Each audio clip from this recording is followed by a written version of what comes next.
Yes, I do have. Okay, again, your audio's up. Facebook went. Twitch is going. YouTube's going. Excellent. Hi, guys. What's we up? actually had a smooth start for once. Woohoo! Rock on. Will wonders never cease? Why is my Xbox on? I have no idea. Why is your Xbox I on? don't know. I'm just going to turn that off right now. All right. Hey, guys. This is Jacob. This is Drew. Hey, we're Cellcast, and we are going to start our review of Thumbelina from 1994, which is a Don Bluth film. Surprise, surprise. We do two Don Bluth films back to back and don't even quite realize it. This was completely unplanned. In fact, do you realize how many unplanned connections that we've had since Rumble? Enlighten me. Okay. This is a Don Bluth film. Mm-hmm. Rockadoodle's a Don Bluth film. True. Before that, we did the Chipmunks Mm-hmm. with singing rodents. Very true. And then what was right before that? Chipmunk Adventure. What was right before Chipmunk Adventure? That was The Rescuers. The Rescuers. Mice again. Yeah. Rodents. Rodents. These don't sing as much. That is true. And then yeah. Yeah. I don't remember what my connection was between The Rescuers and Rumble. There was something. Um. Good night. I had something all the way back to Rumble. Huh. And I don't remember now what it was. It's like, you didn't plan this connection. No. Here. Yeah, they're interlaced. Unexpectedly, they are. Yes. Or actually, it wasn't just the rodents to between Rescuers and Chipmunk Adventure. It was a trip, a long distance travel that logistically should not have worked. That involved rodents. Gotcha. That's what it was. I gotcha. Cool. I don't remember what it was with Rumble because there weren't any mice in Rumble. No, but there were beasts. Lots of beasts. Mm-hmm. Anyway, everything is live. I don't see anyone talking yet. All right, so we'll wait a couple minutes for some people to scurry in. Just giving my thing is. Hand me that remote. Thank you, sir. Welcome. And give a quick check on D-Lit. Still can't hear. There we go. It was just not quick enough for the thing to realize, oh, I am supposed to be on. Yes. So if you are watching us right now, or if you're watching us later, or you're watching later on YouTube. It would help if on Facebook I hit the go live button. Yes, that would be amazing. Otherwise, people are going to be texting us soon. Yeah, exactly. And calling us. Yeah, where are you? All right, now Facebook is live. Good deal. That's the only one I actually have to hit the go live button on, because it goes live automatically on the other two when I hit the button. I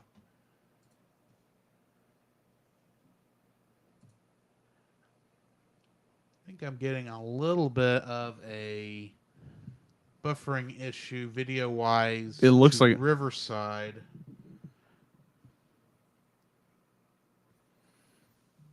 But I don't know how to fix that. Mm.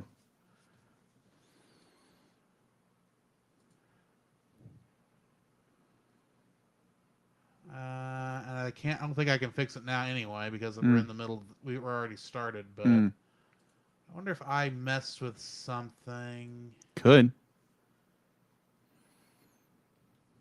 It doesn't give me output video. This is that right video. No. HD Pro webcam. Yep, correct. That's all correct. And that's for recording, which is not... I guess we are recording, but that's set to 1080p, and that's the maximum we can safely do. Mm. So I don't know what's causing that bit of jagginess, for lack of a better term. Yeah, on Facebook. That is a little bit weird. It's doing it on Twitch and YouTube also. That is... Yeah, it's got to be Riverside. It's on Riverside's side. Yeah, but our stream on Riverside is doing fine. Yes. I check. Oh, that's audio. Oh, I don't know. I don't know. We apologize, folks. Yeah, sorry about the video quality. There's not much I can do to fix it right now. We'll just have to deal. 'Cause it Mm. was looking fine, at least on Facebook last week. But then we cheated last week on Facebook. Mm. So yeah, we will get started very shortly. If you have seen the film, Thumbelina, the name of the film we're reviewing, it's Thumbelina. It's a Don Bluth film. So if you've seen it, great. Comment down below. Let us know what you think. I've had a few people comment. It's like, oh, I love Thumbelina as a kid, or be like, I remember watching Thumbelina, Yeah. but it wasn't one of those films I watched like over and over again. Well, when I claimed this on Retro Rewinds' backlog golf thing, Mm-hmm. I had a lot of people saying, "You've never seen Thumbelina?" And I said, "No, I've never seen Thumbelina." How could you not have seen Thumbelina? Because in 1994, I was an 8 to 9-year-old boy who was more interested in Power Rangers than princess movies. That makes This sense. is most definitely a princess movie. Very, very true. That's why. Mm-hmm. And it's just out of my It was out of your box. you know, once you miss release, it takes a while to get it back in your thing. That is true. So yeah, if you have watched it, great. Let us know where you're watching, either Facebook, Twitch, or YouTube, and Or just chat with us. or either just way. chat with us. You know, chat with us. Let us know what you think of the film. Get a conversation started. And if you haven't seen the film yet, thankfully, if you have Disney Plus, if you're subscribed to Disney Plus, you can go watch it there. Yes, because thankfully it is there. That's yeah. why I watched it. part of the acquisition from Fox Studios. Strangely enough, it was on there at launch. It was then taken off, and now it's back on there again. Yeah. Okay. Yeah, now I'm curious because someone had told me that. Oh yeah, that was right. I'm not gonna say it here because that's a little more private, but I was walking the other day with somebody and they mentioned that Anastasia had been pulled from Disney Plus. Yeah, temporarily because of some deals from before Disney bought Fox, but or 20th Century, and they still have to honor those contracts because it's cheaper than actually, you know, going against those contracts. Right. According to this person, it was because due to the Ukraine invasion from Russia. I hadn't heard that part. Yeah, I don't think that's the case. I wouldn't think so either, because I think we discussed that a little bit further in that, but it's like that makes no sense because one that's talking about Russian history before before the long communists. It's actually back when Russia was still kind of a cool country. But I don't mean that punny wise. Yeah, it's always been a cold country. Yes. So yeah, just apparently back when the czars were in charge. Yeah. When and the whole crux is the communists took over. That's why she had to leave. Mm-hmm. Silly communists. Yeah. White shirts and the black. What was it? The white shirts and the black shirts. I'm glad we're talking about cotton. That could be taken wrong if misunderstood. Yeah, no. It's the parties that were trying to vie for power. Right. During the Russian Revolution. It had nothing to do with the fact that Rasputin, who was not actually a wizard or occultist of any kind, was causing issues in the capital. Oh, there's theories he was. Well, I know there's not in the magical sense. Let's say that, because we know that wasn't the case. True. But that's we all think that's who he is at this point. We all thought he was like Bruno. Oh gosh, yes. And he's not. He wasn't like Bruno in the slightest. He was just a normal guy who was just was a peasant, worked himself up, worked his way up to be I was going to say evil Grand Vizier, but that's not entirely true. No, I don't even know how evil he was. He just worked for the Bolsheviks. No, he worked for the czar. The czar. For the czar, but I mean, he was. My understanding could be wrong. Mm-hmm. The Bolsheviks were. He really sided with the Bolsheviks over a lot of other things. Possibly. There's a lot we don't know. Yeah. Either way, PaulJPowers.com in our Twitch chat says he's never seen Thumbelina either. Oh, okay. Well, good. Well, I have at least seen it before this movie. Yeah, I've for this review. Yeah, I have. I never saw it before. I think I saw like little clips here and there. The only thing I remembered was I think I saw like commercials because for this when it was airing because I remember this. I remember the scene with the prince dancing, and in my mind that was not a fairy prince. That was Tom Thumb.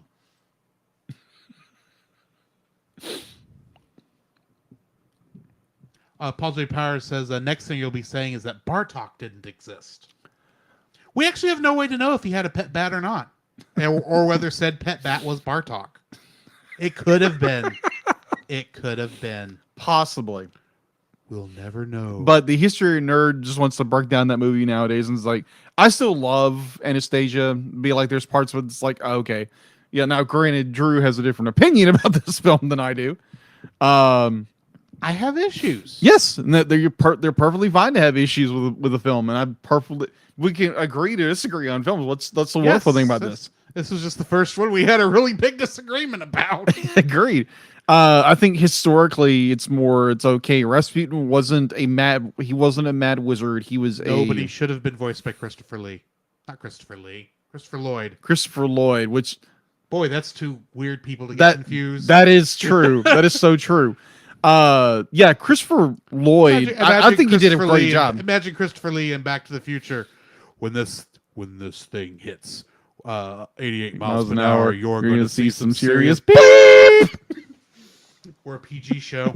Exactly. No, we're more G than PG, but we claim PG because sometimes the stuff we review, we do have to mention some stuff you would normally mention on a G-rated show. Yeah.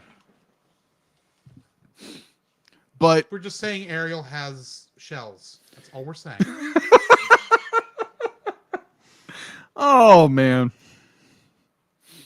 Sorry, I do have Ariel on the brain because of Jodie Benson in this movie. That is true. And I'm sitting here going, you should have stayed with Ariel. Oh, man. This is going to be a good review, people. I just know it. So we are recording independently, right? What do you mean independently? Well, not from Riverside. I mean, the audio is recording on Riverside as it normally does. Oh, okay, good. We're not pulling from Twitch like we had to do with Rumble. Oh, okay, good. Heather Morgan in our Facebook chat says, every time I heard Mr. Beetle talk, he was just Iago for me. Same. Except more annoying. Yeah. I'd be like, watching this film, I'm thinking like, oh my gosh, I'm missing Iago right now. This is even more annoying. And Stephanie Russell in there also said, I loved this movie as a kid. Ah. Have you watched it as an adult? That's a good question. Mm-hmm. Go back and watch it as an adult. I'm not saying the movie's bad. I'll wait to mention how I feel about the movie, when we get to that part of it. Because, spoilers. But, yeah. Yeah. Some things have an aging issue. That's all I'm going to say. Like I said before, this is going to be an interesting review. Let's say that, people. Oh, yes. I'm actually glad this was on the list. And I've got an interesting thought to put to this because I'm just going to say about halfway through this movie, I was about ready to say this, to rate it like I rated Anastasia. Oh, snap. I was getting close to it, and then I realized something about halfway through the movie. I thought, there's no way they intended this, but I like it. You're welcome, Patreon listeners. You will find out soon enough. Are you ready to start this thing? Yeah, why not? Okay. Where is my intro? There's my intro. There's me intro. That's not even Irish. That's what I was trying to go for. But Let's go with French. It's a French I don't film. even know what voice this is. This is kind of French. Kind of French. Well, Liverpool's better. Anyway. Let's get this thing started. Yeah, let's get this thing started. Starting in... The Cellcast is recorded in front of a live streaming audience.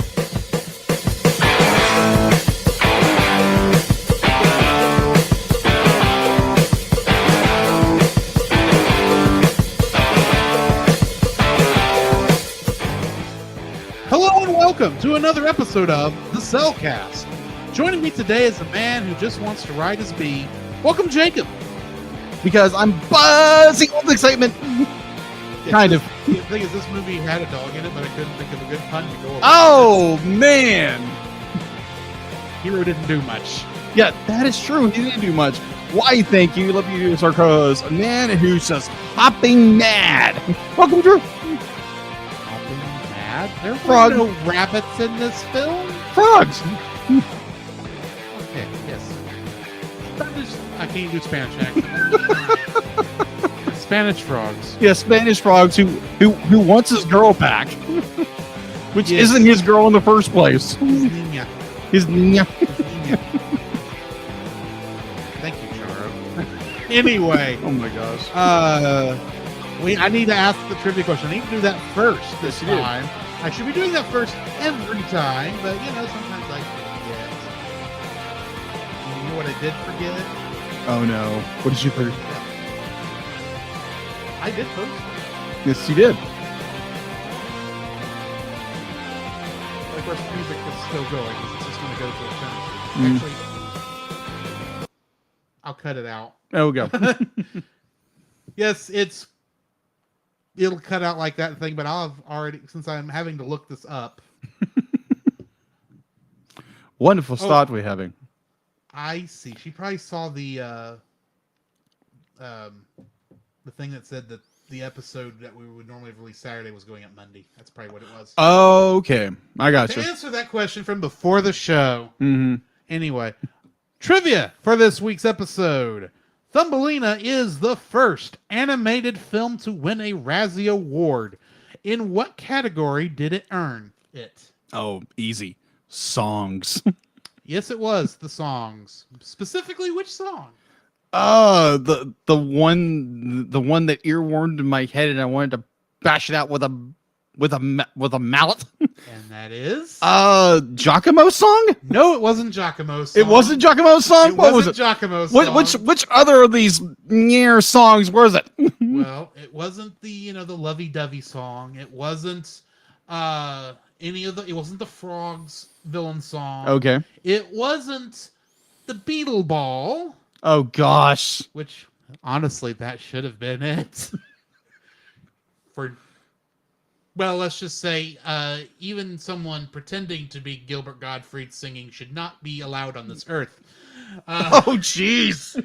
No, it was for Mary the Mole. Oh gosh. That Yes, that. there was a worse And songs the- to pick, right, people? I'm gonna be honest. For me, I actually liked Mary the Mole better than some other songs. Agreed. Yeah. But Josh Adams was the one who got the complete right answer with Worst Original Song for Mary the Mole. To which Stephanie Russell says, "Aw, but I love that song." Good for you. Good for you, Stephanie. I'm not saying it was bad. I actually enjoyed it in comparison to some of the others. But if you consider the entirety of Barry Manilow's catalog of music, that's not at the top. Because the score here was composed by Barry Manilow. Really? Yeah. Wow. I did not realize that. Razzie Award for this. Wow. No wonder he's not done a movie since.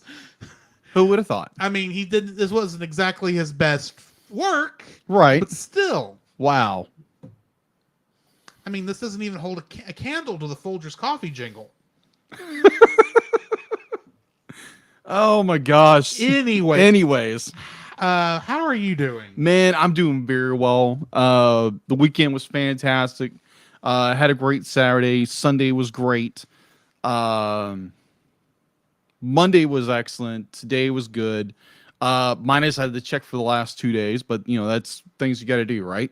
For someone who is stressed out, as checking usually makes you, you seem to be in a good mood. Yeah, I think it's just more about like just having that piece about things is like, hey, don't worry about it. Just do Right. Just it's take just take it one step at a time. One step at a time, and it won't cost you a dime. For some reason now I got the song stuck Johnny from Cash song. Well, I've got another song stuck in my head from Frozen 2. It's the song that Anna sings when like everything goes to poop. Everything went to poop in Frozen 2. Well- Yeah, everything went to poop in Frozen 2. I do remember that. I don't remember her singing about it. Mostly what I remember from Frozen 2 is Into the Unknown. That's a bad version of that. But either way, it's taking it's Either way, you should let it go. yeah, that's Okay, true. but I'm done with my joke. But either way, like yeah, I've had a pretty good week. I'm looking forward to just like things to come. Yes. That's all I'm gonna say is things to come. Other than that, I've been doing very well. I did go see a movie, and I'm gonna mention that in my what I've watched Yes. later. Yes. But how are you been doing, Drew?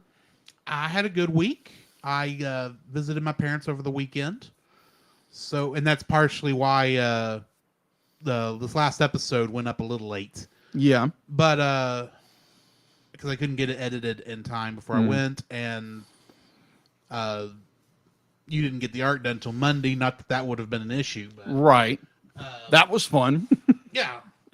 Although you still have the Patreon version. I of that to do still, don't you? I do, and I plan on doing that over the weekend Okay. before we can get that out there, and I hope you guys enjoy it. But yeah, we had a good weekend. I had a good weekend. I too saw a movie this weekend. Mm-hmm. I suspect we saw the same movie. Yes. But yeah, it was a good weekend. Had a good visit. Not much else to say. Yeah. So, what did you think about the Batman? Oh my Just to go ahead. And gosh, get into it. so good. 5 stars, 10 stars, whatever. Like just incredible film. Oh my gosh, it's the fact that Matt Reeves just poured his soul, poured everything into this film. It's not one of these munch your popcorn kind of movie. It makes you really have to think about everything that's going on. It's got twists and turns, like incredible story development, character, backgrounds, everything, like the mood, the lighting, everything. This is an artistic gold. And the fact to be like Batman Bruce Wayne, played by Robert Pattinson, does a fantastic job with his role, along with everybody else in this film. And the fact that the Batman makes mistakes. Yeah. It'll be like he's human, he's flawed, and he makes mistakes. And some of those mistakes cost dearly. Yeah. Oh my gosh. Because it was because you would hear the main villain, the Riddler, say something, and they would go off and they do this, and they interrogate this person and be like, "What? Am I the only one who understands Spanish?" Where okay, I love that scene. It's like, oh my gosh, they made a mistake. and that's the thing was, I knew the mistake the minute he made it. Yeah. Because I'm sitting there going, "Rat with wings? That sounds like a bat." That sounds like a And they're bat. going, "It's a stool pigeon." Thinking, no, it's not. It's a bat. You're a bat. It's a rat with wings. Yes, I know traditionally a pigeon is considered a rat with wings, but you are literally a rat with wings. Literally. They're like, Literally. oh, it's got to be the penguin. Interesting how the Batman had the same 4 villains as Batman the movie from 1966, and no others. They had. Well, technically, it wasn't the Joker. Mm-hmm. That's a spoiler. But anyway, Yeah. but the Riddler, of course, and then Catwoman, of course, is in it. And I didn't realize the Penguin was going to be in this until it's like, oh, we're going to the Iceberg Lounge. Isn't that where the Penguin works? Yeah, we're going to go talk to a guy called the Penguin. Or Oz. Well, they called him the Penguin first before they called him Oz. That's true. I'm going, he's in this film? Yeah. I had no idea this was coming. Really? I hadn't watched a trailer since, like, the first trailer. Yeah. You know who played the penguin, right? I didn't catch who it was. Will Ferrell. I mean, Colin Farrell. Colin Farrell? That makes Colin sense. Farrell. Will Ferrell, that would have been a surprise. Yeah, Colin Farrell with all the prosthetics and the makeup. And it's like, that's Colin Farrell? Oh my gosh. Because the couple sitting next to me is like, wait, who is that? Oh, it's Colin Farrell. It's like, who? And apparently they had binged like all the Batman movies Yeah. beforehand. I'm like, yeah, there's no connection whatsoever. Absolutely none. It is its own thing. Yeah, Except that it reminded me a lot of Batman the Animated Series, it did. which I appreciated because honestly, that's what I've been wanting Yes, a lot of people have said that. Since the Batman and Robin. That is what I have wanted since Batman and Robin. Since I saw Batman and Robin originally, it's like what you need is Batman the Animated Series, but live action and on the big screen. You can do this, and Nolan didn't do that. He went to this super ultra realistic. Zack Snyder didn't do that for reasons I don't understand, but whatever. But this is like, you did it, and he's actually just driving a car. You didn't give him a tank. You gave him a really cool jet-powered car. Thank you. Oh man, It's amazing that scene where the Batmobile shows up, because you only see the Batmobile in the background underneath a tarp. Yeah. Like one scene before this, and they're doing all this fighting, and eventually you realize, hey, Batman's missing. Where'd he go? And all of a sudden the music cuts out, and you hear this high-pitched whine, and immediately I was like, the Batmobile! He's in the Batmobile! Because that's obviously the propane torch going off. That's gonna light the jet engine that he's gonna run over these guys with. This was my inner 8-year-old was in love with this movie. I can imagine. Oh my gosh! So just generally curious, like, how would you rate the film? How would you rate the film in general? 4.5 stars, just because I still don't like the Riddler's mask in this. It creeped me out a little too much. Oh, I love that. It was so good. I like the concept of the Riddler. I would have been happy if they'd just gone with the domino mask. I understand the reasoning why they went with the full mask, because they want to throughout the movie they want to hide who the Riddler is. Unfortunately, I don't think they ever showed the Riddler unmasked anywhere prior to his actual reveal in the movie. No. By the So way, that spoiler doesn't work. Yeah. By the way, spoilers for the Batman. Just saying. That really didn't spoil anything. No. Oh, they catch the Riddler. Of course they did. It's a Batman movie. And it is except the Batman makes another mistake. That's all I'm gonna say. Anyway, Yeah, I would definitely give it a 5. I love this film. It was so good. I know I've known people who are reviewers and non-reviewers be like, I'm gonna go watch this again. And someone I know who does not like superhero films be like, it's like, it's not for me. And I was like, okay. It's like, this was an amazing film. I don't care if you're a non-comic book fan, non-geek fan, whatever. This is a film to watch because it is a tour de force art masterpiece of a film. Highly worth watching for anybody. Minus is 3 hours. now that we've gushed about that movie, what else did you watch? Okay, so besides watching The Batman, I watched this movie, and to be frank, I needed a palate cleanser I can imagine. for watching this film. So after It watching, is a little sugary. it is a little sugary, agreed. So I needed a palate washer, a palate cleanse. So I was already on Disney Plus watching this, so it's like, just watch something else. And so I wound up watching, and slightly embarrassed watching this, but hey, it's a movie. I actually watched Secret of the Wings, if you know what that is. It's on Disney. So you went from sugar to nectar. Fairy dust, actually. Nectar. Yeah, fairy dust. You still were in a fairy mood. Apparently, yeah, I was. It was in the queue after watching Thumbelina. I was like, why not? I think I've seen it before, and I was like, oh, okay, that's an interesting film. It's got some good concepts, but there again, it's designed for little kids, and it's just more like, okay, I can see where the bigger picture they're trying to build here. Mm-hmm. It was really good. It'd be like there's parts of it that were really good, and then it's more like, oh, okay, yeah, this is definitely for little kids. But overall, I thought it was a very nice little film. And then I started watching while I was doing notes this afternoon. I started watching. If I get back to the top of my notes, Deal it. Not. You get it. Hit it. Is it going? nope.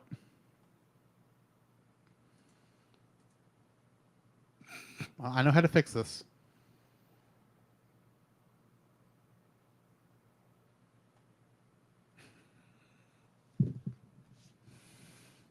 Come on. Come on. You're almost there. You gotta You're love almost technology, people, right? Gotta love it.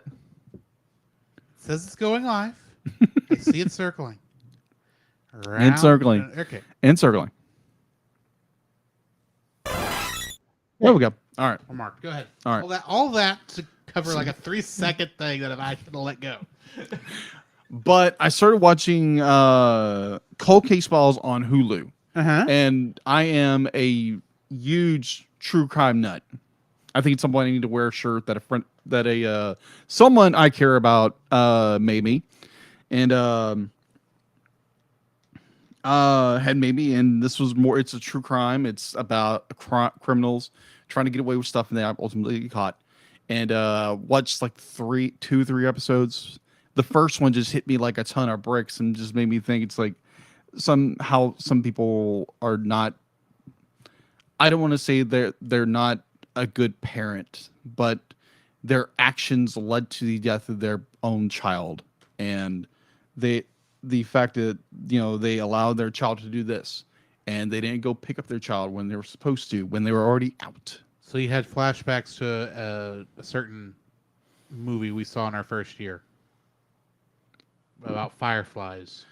Oh, yeah, kind of. Okay. In a way, the misresponsibility of a parent was just kind of drove that home, and it's like, yeah, this was a bad case, and it's like cold case goods. It's, you go back to like listening to the Bible study we're doing right now with Cold Case Christianity. Yeah. Like you're going back and re-examining a case that's like 5-10 years old. And it's just like, it's heartbreaking watching this. And it's just, they finally caught him. And it's just like, what the heck? But I was a parent. If my child got murdered, be like, yeah, leave me alone with this person for 5 minutes and give me a bat. I don't care if I go to jail. I'm just going to say that in the Bible it says vengeance is the Lord's. Not yours. Oh, I agree. But it's just that part of me be like, oh my gosh, you heard Perhaps a kid. it's wise that we don't give you a bat and leave you alone for 3 seconds. Is what I'm saying. Agreed. Oh, great. Yeah, I got you. Totally get it. But it's definitely worth a watch if you are a true crime fan like I am and many others. It's worth it. It's heartbreaking, but at the same time, it's just like you get down to like the nitty gritty of how they discern how a crime happened and how they solve them eventually. So yeah, that is what I have been watching. Drew. Okay. Other than, of course, this movie, Yeah. I saw a couple episodes of Wagon Train while visiting my parents. An Yeah. episode of Rawhide, which is not just a great theme song, but is an actual TV show starring Clint Eastwood in one of his earliest appearances. If you Really? didn't know that. He's a major character in that show. Really? Yeah, before the spaghetti western era age, Oh. I believe. Hmm. Anyway, I watched another movie for our appearance on Retro Rewind at the end of this week, Right. called The Thief and the Cobbler. Thief and the Cobbler. My brain just like, it's like the Cobbler. And the problem is the movie there's like 4 different cuts of this movie, and they all have different names. Really? Well, there's the Thief and the Cobbler, which is what's on the thing, but that's actually the original the original cut. Yeah. That never got finished. Then there's the Princess and the Cobbler, which has it's kind of cleaned up and put in a presentable format. Yeah. And then there's Arabian Night, which is actually the movie that's on that disc that they've since renamed Thief and the Cobbler. Yeah. Starring Matthew Broderick. Really? Yeah. As the Cobbler. Hmm. In all the versions, you've actually got Piddle.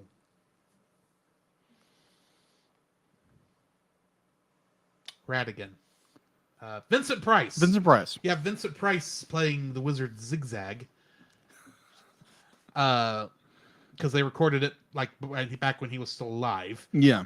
Obviously. And they used that performance as like, that's one of the biggest names in the movie besides Matthew Broderick. Yeah, we're gonna from the original. That's the biggest name in the movies. We'll use that and work it around that. And then there is the fan edit recobbled cut that is supposed to use like the footage from all three of those things and get it as close to the original vision, because spoiler alert, that film is got a sad story attached to its production, because it started production in 1964, came out in like the 90s. Whoa. And it was rushed to completion. This was some guy's magnum opus. Richard Williams, that's the guy's name. And it was going to be his magnum opus, and he got fired from the production at the very end so they could get it done. Oh, And jeez. released. Wow. And yeah, they made some changes to make it more presentable, because it's very much, you can tell, focused on one person's vision. And I'm not going to spoil anything for the Retro Rewind episode. Okay. But show up for that. I have some opinions. Yeah. So yeah, I watched both the Miramax version and the recobbled cut between the last 2 days. That was interesting. That's all I'm going to say, is it's interesting. Other than that, I really have not had time to do much else while visiting my parents and all. So yeah, Okay. that's what I've been watching. All right. What do we got in the news? All right. Not so much. Obviously. Outside of the announcement that you got your wish. In what way? Remember when we, on our anniversary episode, and I brought up the trailer for the Super Pets movie, Yes. and you said you wanted Ace the Bat Hound? Really? You haven't seen the trailer yet. Not which one? The newest one? The newest one that features Batman and Ace the Bat Hound. Oh, okay. That's it. Must have been on the trailer. I assumed it was on the trailer for the Batman. Yeah. But it wasn't on mine because we didn't have any trailers before my show where I watched it. Yeah. I assumed it would have been attached to yours, since I know you saw it in a normal theater. Right. Be like, no, I saw that trailer and it didn't dawn on me. Be like, oh, that's Ace. I didn't think about that. Yeah. Why else would Batman be talking to a dog? That is true. That is so true. That was funny though. That was Yes. very funny. So yeah, That better be a licensed product, or I'm going to freak. So yeah, that movie's coming. Squishy Bruce. Squishy Bruce. So yes, that movie, Super Pets. Am I right? Yes, League of Super Pets. League of Super Pets is coming out, I think, in That the next couple of months. Yeah, and I have a feeling we're gonna react to it. Oh yeah, absolutely. That looks like unadulterated fun. It does. It does. Which is all I really want. All right. So speaking of movies that are coming out very shortly, Turning Red, which is being exclusive on Disney Plus. There is a one night only in certain theaters, none of them around us, unfortunately. Or it will actually be in theaters. Yeah, I did see. I don't think it's around us anyway. Yeah, when I was watching the Batman in my local theater. Sorry. No, you're good. It always helps when like Drew has the screen up, so I'm watching the camera and trying to watch myself, and then all of a sudden sudden just Google. Well, yeah, like I saw the trailer, the poster in the theater, and I was like, maybe, but either or. So Turning Red is coming to Disney Plus this Friday, and apparently there's already been some reviews of the film.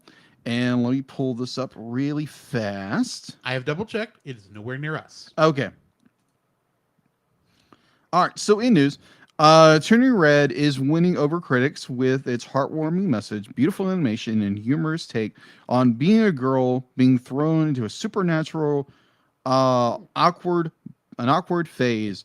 The newest Pixar feature, which premieres as a Disney Plus exclusive March 11th, boosts a 94% review score on Rotten Tomatoes and 85 on Metacritic. So it looks like it's doing pretty good. There again, these are early screenings of the film, so we don't know what the general audience knows about this film yet. I'm looking forward to seeing. I'm not sure if I know.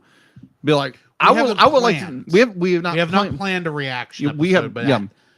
Honestly, considering we have reacted to the last 3, as in the last Pixar movies that have come out since we started the podcast, That is true. I kind of think we can't miss it. That is true. We have to keep it the streak going. So Yeah. I don't know when we're going to do it though. Yeah, so we will let you know at in a future date when we will review or react to Turning Red Yes. in a future. Maybe not this Friday. We have plans. There are plans that are in Unless you came over a little early. on. But then we Could. wouldn't have time to watch it. Never mind. Yeah, that's true. We'll plan later. Yeah, we'll plan later. But again, we will let you know when we're going to do a reaction to. Or it'll just show up on the feed. Exactly. Either or. So yeah, that is all the bit of news that I know of, unless someone else knows information that I don't know. The Batman Bat Dog thing was the only thing I knew. Yeah, that's true. That was funny when I realized, oh, that's Ace. Oh Yes. my gosh. It's not You Ace got from your Batman Beyond. Huh? You got your wish. Yeah. Thank you. Ruff. Let's just get Streaky the Super Cat in there and we'll have a grand old time. So yeah, that's all we have for in news. All right. Well, then we need to get into the spoiler-free section Mm-hmm. of our review of Thumbelina. Mm-hmm. This was my first viewing Mhm. of Thumbelina because when it came out in 1994, I was an 8 to 9-year-old boy and Power Rangers was on television. Of course. Give you an idea of my tastes at the time. Mm. This would not have Thumbelina would not have been it. And since I didn't see it when I was a kid, and it kind of started becoming a little harder to find it, after I was no longer a kid, I just never watched it until now. Okay. It's just not something that was on my radar. To be honest. But for what I saw, it was done very well. It was a good movie. Yeah. I got really close about halfway through the movie. For the first half of the movie, I was really leaning towards my thoughts on Anastasia. Oh, jeez. But then I realized I was looking at the movie wrong. Mm. And then I was like, okay, I now follow this. I understand what we're doing. I actually understood what the thing was. Because I was waiting, just to give a spoiler alert, there is no one big bad villain No, there's in this not. movie. There are a number of characters that get close, but none of them are like, we have no one we don't have the Duke from the movie immediately previous to this. Yeah, that's the thing. This movie came out right after Rockadoodle. Oh, that makes sense. Yeah. You can kind of see some of the crossover in art style. But we don't have an enemy like the Duke in this. We don't have your Gastons, your Ursulas, your Scars, other big villains from this time period. No, we've got 3 people who are just greedy in one form or another, trying to stop Thumbelina from getting married to the fairy prince. I have no idea how close this movie is to the source material. But what little I did read made it sound like in the original Hans Christian Andersen fairy tale, the prince didn't show up until the very end. So I will say I do like the fact that they bring him in a little earlier than that. But, yeah. I thought this was a very good movie. I do think it's more geared towards girls than boys. But boys will like it, I think, if they're forced to watch it. If that makes sense. Right. But yeah, that's my thoughts. Okay. Also, I wish Gilbert Gottfried was not in this movie, but more on that later. Oh, yes. This is my first time as well watching the film. there again, I was trying not to have any expectations going into the film, knowing that this, was another Don Bluth film. It's like, okay, there's got to be something behind it because Don Bluth is an visual artist and he's very good at what he does. And I hope he does more projects later on line. But back to this movie, If he ever gets done with Dragon Slayer. if he ever does. So going into it, I enjoyed certain aspects of this film. There's a character or two that drove me absolutely nuts. More on that later. Oh my gosh. There was, I'm watching the film and it's like, okay, it's Chuck Long. You'll be like, the story's very well told. And certain things keep getting repeated over and over and over again. And by the end of it, be like, I am just literally at my wit's end. I'm like, really? Be like, even the closing credits has the same stinking song at the end. It's like, oh my gosh. Like, there again, I need a palate cleanser at the end of this film. Let's say that. What on earth? Why did you choose that one? I'll never know. I don't know. It was the next thing in queue, except for I think the movie that started the entire thing, which was Peter Pan. Maybe I should have went with Peter Pan. Peter Pan might have been a good choice. Maybe. In your case, though, for real palate cleanser, I'd have gone with The Mandalorian, because you do need to finish that. I do. I do need to finish that. But yes, it's my non-spoiler review of Thumbelina. All right. Well, join us on the other side of the bumpers, and we will get to spoiling this thing. Where did they go? I have no idea. That's the one I did last time.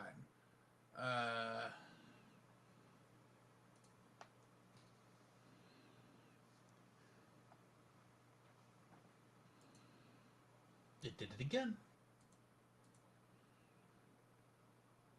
I'm going to have 4 media things when I get done here.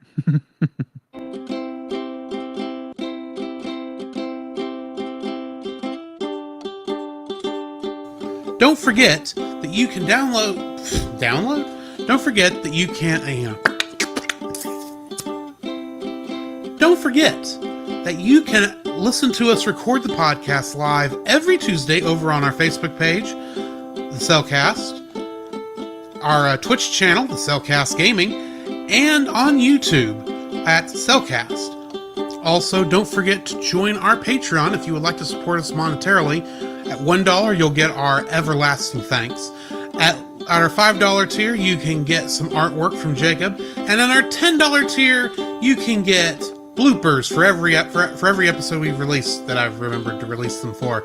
And you can get commentaries from different movies. So come check us out over there if you would like to support us financially.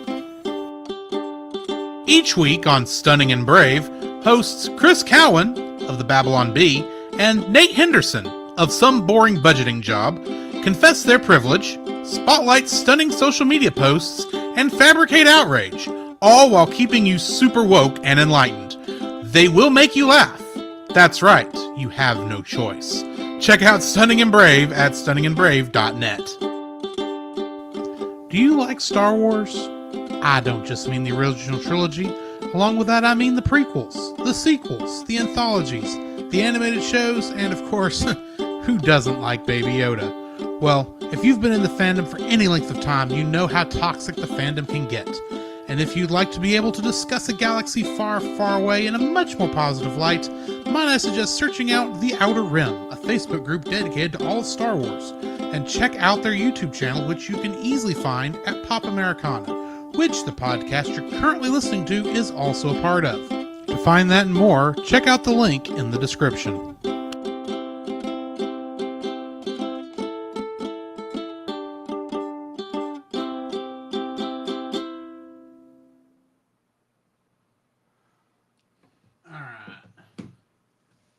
So going into the chat.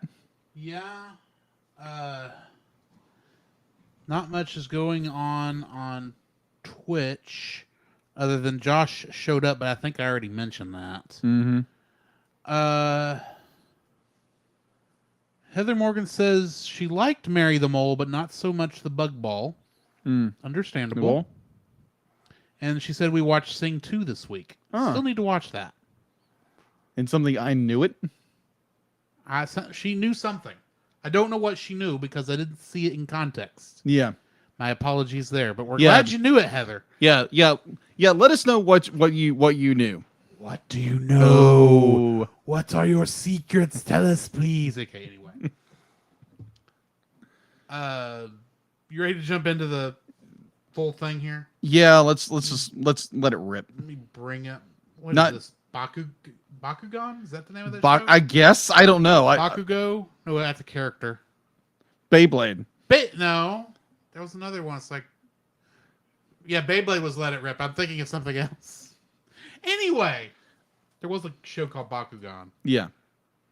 from like 10 years ago. It's still going because my little cousin plays it. Chase Ferry says you guys are bad. Well, thanks a lot. Anyway, give me Mark Deedlet and we will get into this. All right.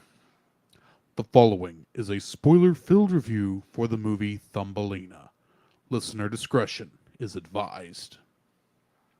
Thumbelina was written and directed by Don Bluth, and it was also directed by Gary Goldman. And it's based on the fairy tale by Hans Christian Andersen. And as I said earlier, the music was all composed by Barry Manilow.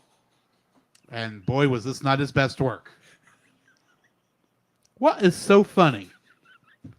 I'm just like, oh my gosh. I'll get into my dislikes. Okay. Getting into the cast on this. Gina Conforti was the voice of Giacomo, and apparently he played the Man of La Mancha. In the Man of La Mancha, he played the barber Yeah. from it's the old version of the Don Quixote movie. Oh, okay.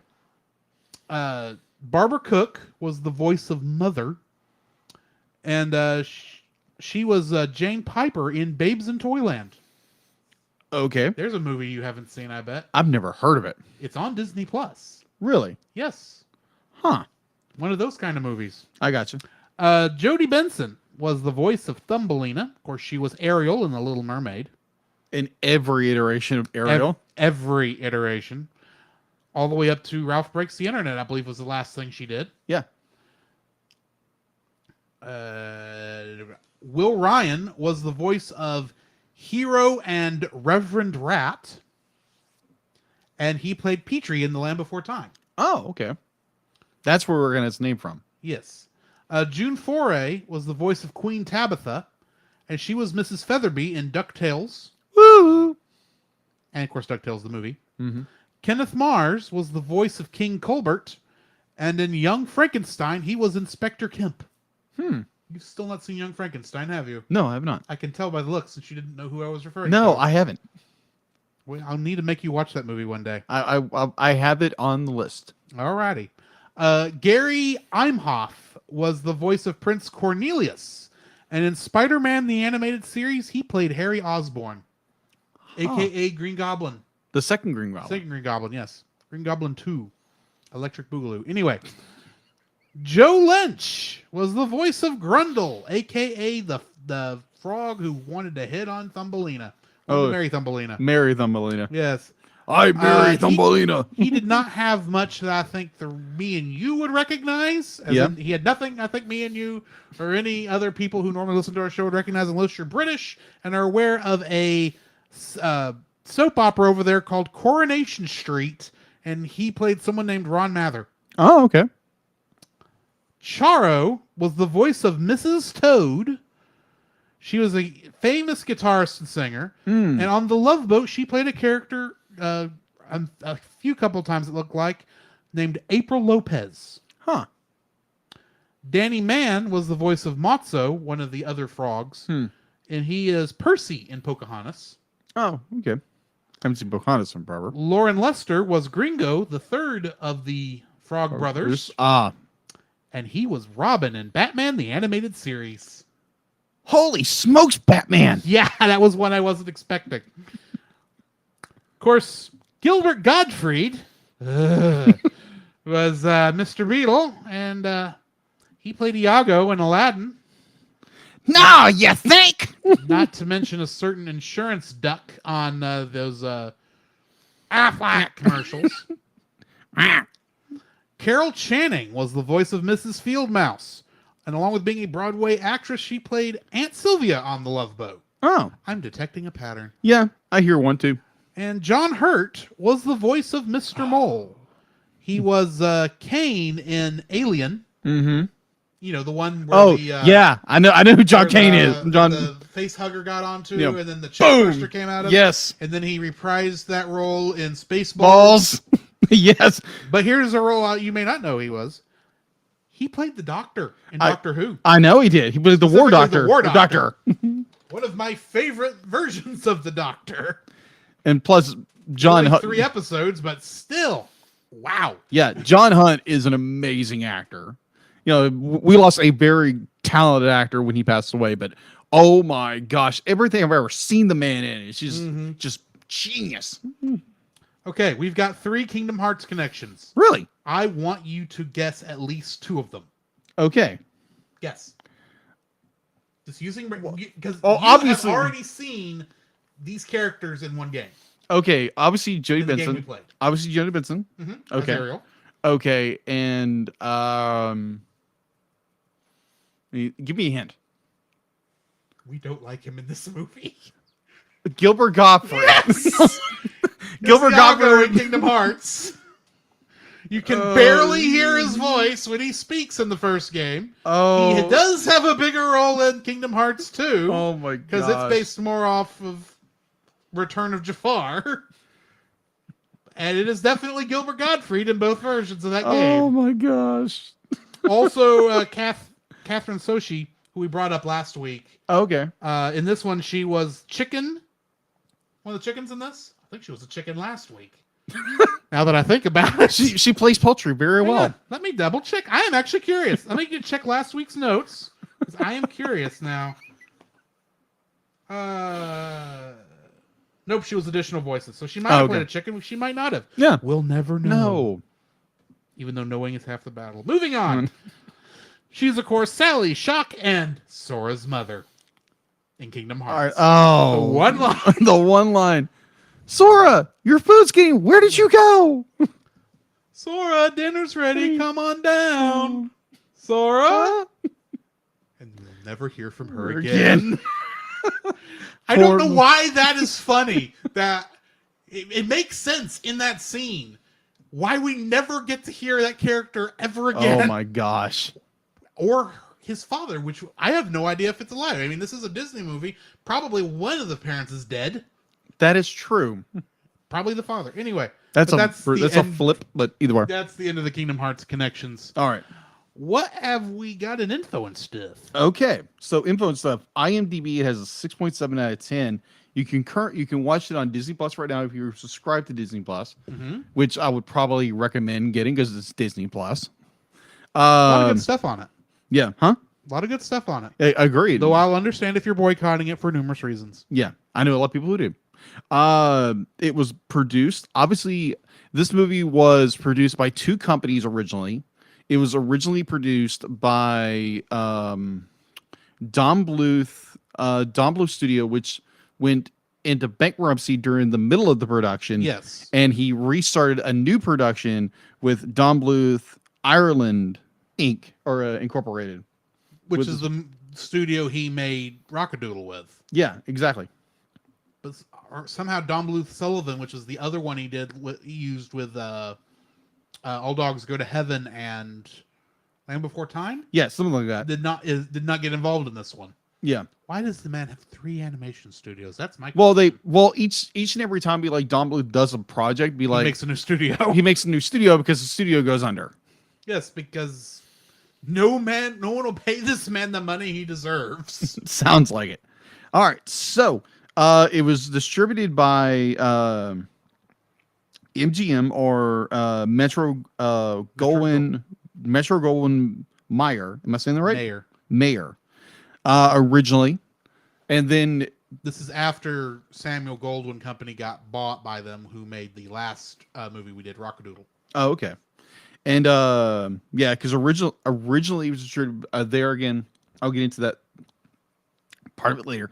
So it was released on March 30th, 1994. It's box office budget. It had estimated budget of $28 million. Its weekend release. And am I going right? Yes. Oh, yes. Its weekend release. Its weekend release of April 3rd, 1994 had $2.3 million. And its US gross was $11.3 million. Okay. Yeah. This movie, and I think internationally it made 22 million. So it failed box office wise. Complete. And I think it's That's the weird thing about nearly every Don Bluth movie. Did any of them ever succeed in the box office? I'm not sure. I know. But yet he's a beloved name. Yeah. And he never made any money in the box office. Well, I know Land Before Time, it made money. American Tail had to have made money for him to make Five Goes West. Yeah, American Tail made money. There again, these are all different studios doing this. Yes, but it's still Don Bluth. Yeah. Yeah, it's weird. It's weird. Just let's say that. Why did no? I suspect many main studios tried to hire him, but he put it aside every time because he did not want to get in the same situation he was in with Disney. True.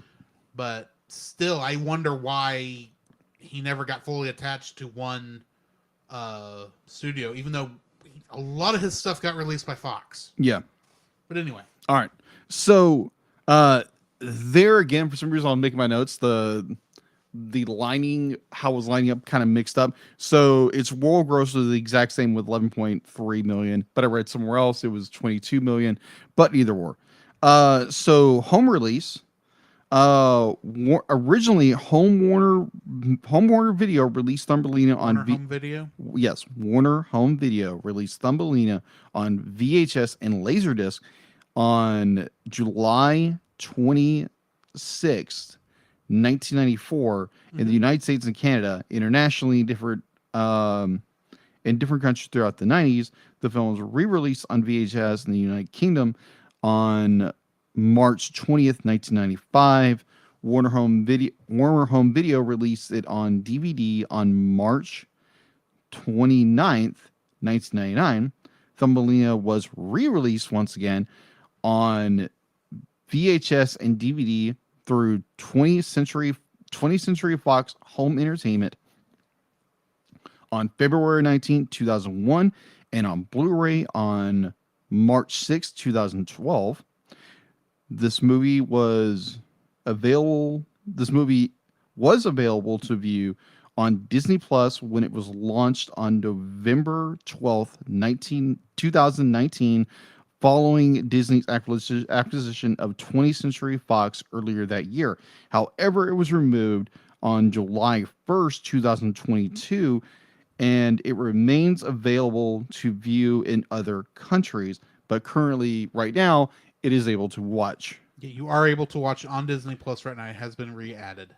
That date in particular, it was on October 22nd, 2021.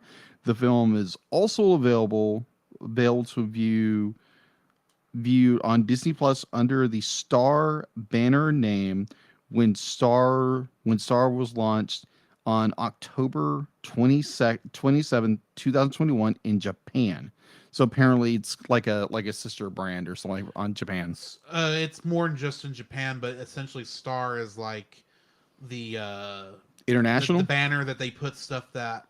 Well, you know how in America we've got most of the Disney Plus stuff is like maybe PG-13. Yeah, and in there you've got some stuff that's like you got movies that obviously make sense, but then some stuff they don't put on there because of some criteria. Yeah, and then those end up on Hulu. Yeah. Well, Hulu's not available in other countries. That's true. So they make so they could still stream the stuff, they made a kind of a sub brand called Star that goes in the same banner stuff that the other 5 options go in, and you can't get there unless you're got a certain account that is an adult account. I got you. which was weird considering this movie was in that. But Yeah, that is odd.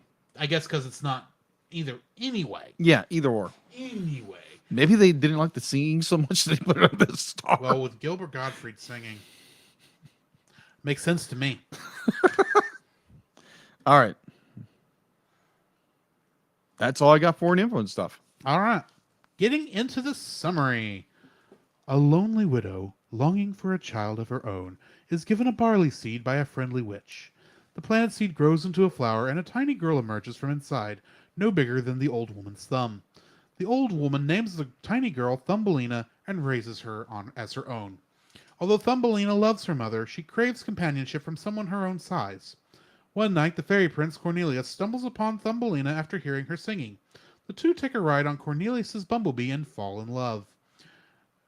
I'm sure Queen Elsa has a lot to say about that. Mm-hmm. During this ride, Mrs. Toad and her son Grundle are enchanted by Thumbelina's singing. That night, Mrs. Toad kidnaps Thumbelina, desiring her to join their show troupe and marry Grundle. Thumbelina is rescued by Giacomo, a swallow. Meanwhile, Cornelius learns of her kidnapping and returns to his kingdom, the Vale of the Fairies, to ask his parents to try holding back the winter as long as they can, but they can only hold it for a day. Grundle learns that Thumbelina escaped and ventures out to find her. While trying to get home, Thumbelina is ambushed by Berkeley Beetle, who promises to show her the way home if she sings at the Beetle Ball. She reluctantly complies, but her bug disguise falls off during the concert and she is denounced as ugly, as well as being publicly humiliated in front of the audience.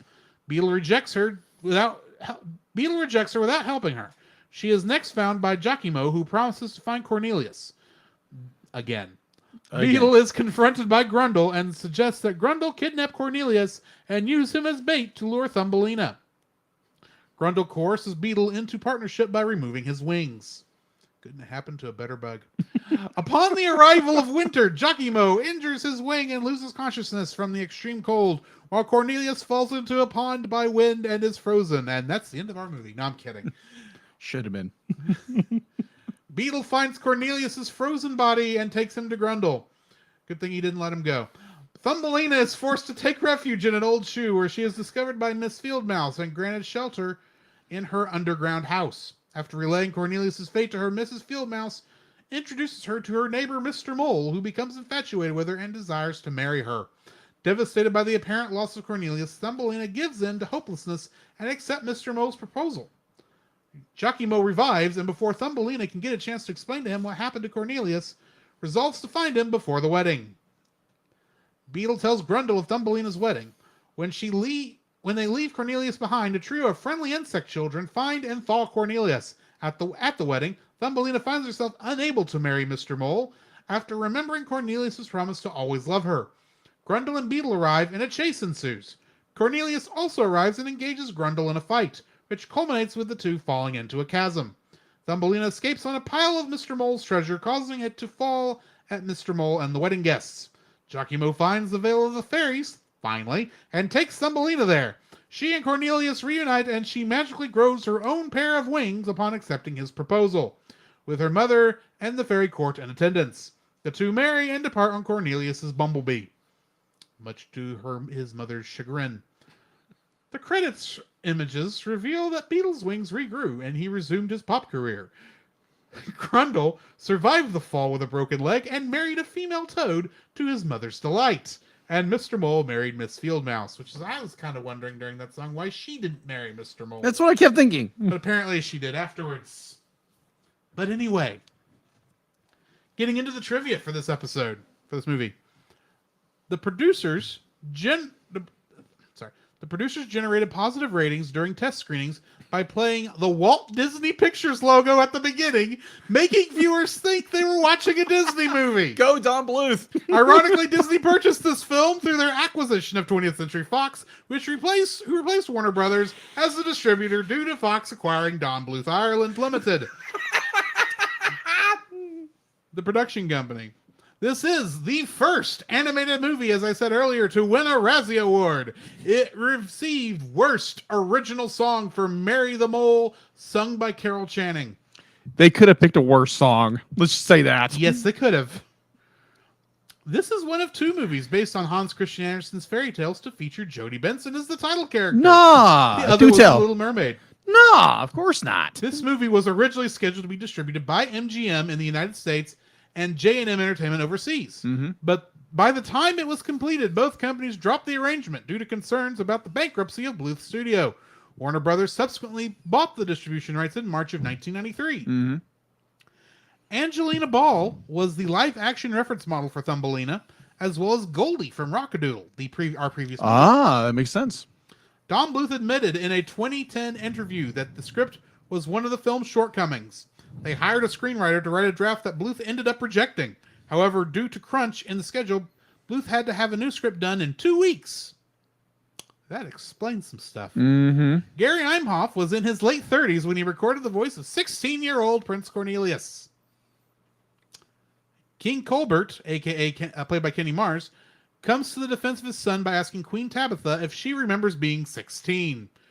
This was precisely the problem that Mars's character, King Triton, had in The Little Mermaid, which also starred Jodie Benson and was also based on a Hans Christian Andersen fairy tale. Huh. The connections in a weave. This was originally released with an Animaniacs short. What? Yeah, I'm Mad is the name of it. I saw that. And I was like, huh? The character of Giacomo is named after Casanova, or his first name is actually Giacomo Casanova, Yeah. who was well known for his seductive ways and often called the world's greatest lover. Could he come up with another song to sing? Yes. Jodie Benson, who played Thumbelina, and Gilbert Gottfried, who was Mr. Beetle, had previously done animated movies, as we said before, Little Mermaid and Aladdin. Nah, you think? This was originally intended for a Thanksgiving 1993 release. Mm-hmm. This is Jodie Benson's first animated movie not produced by Disney. Barley and poppies are apparently a sign of fertility and birth in some beliefs.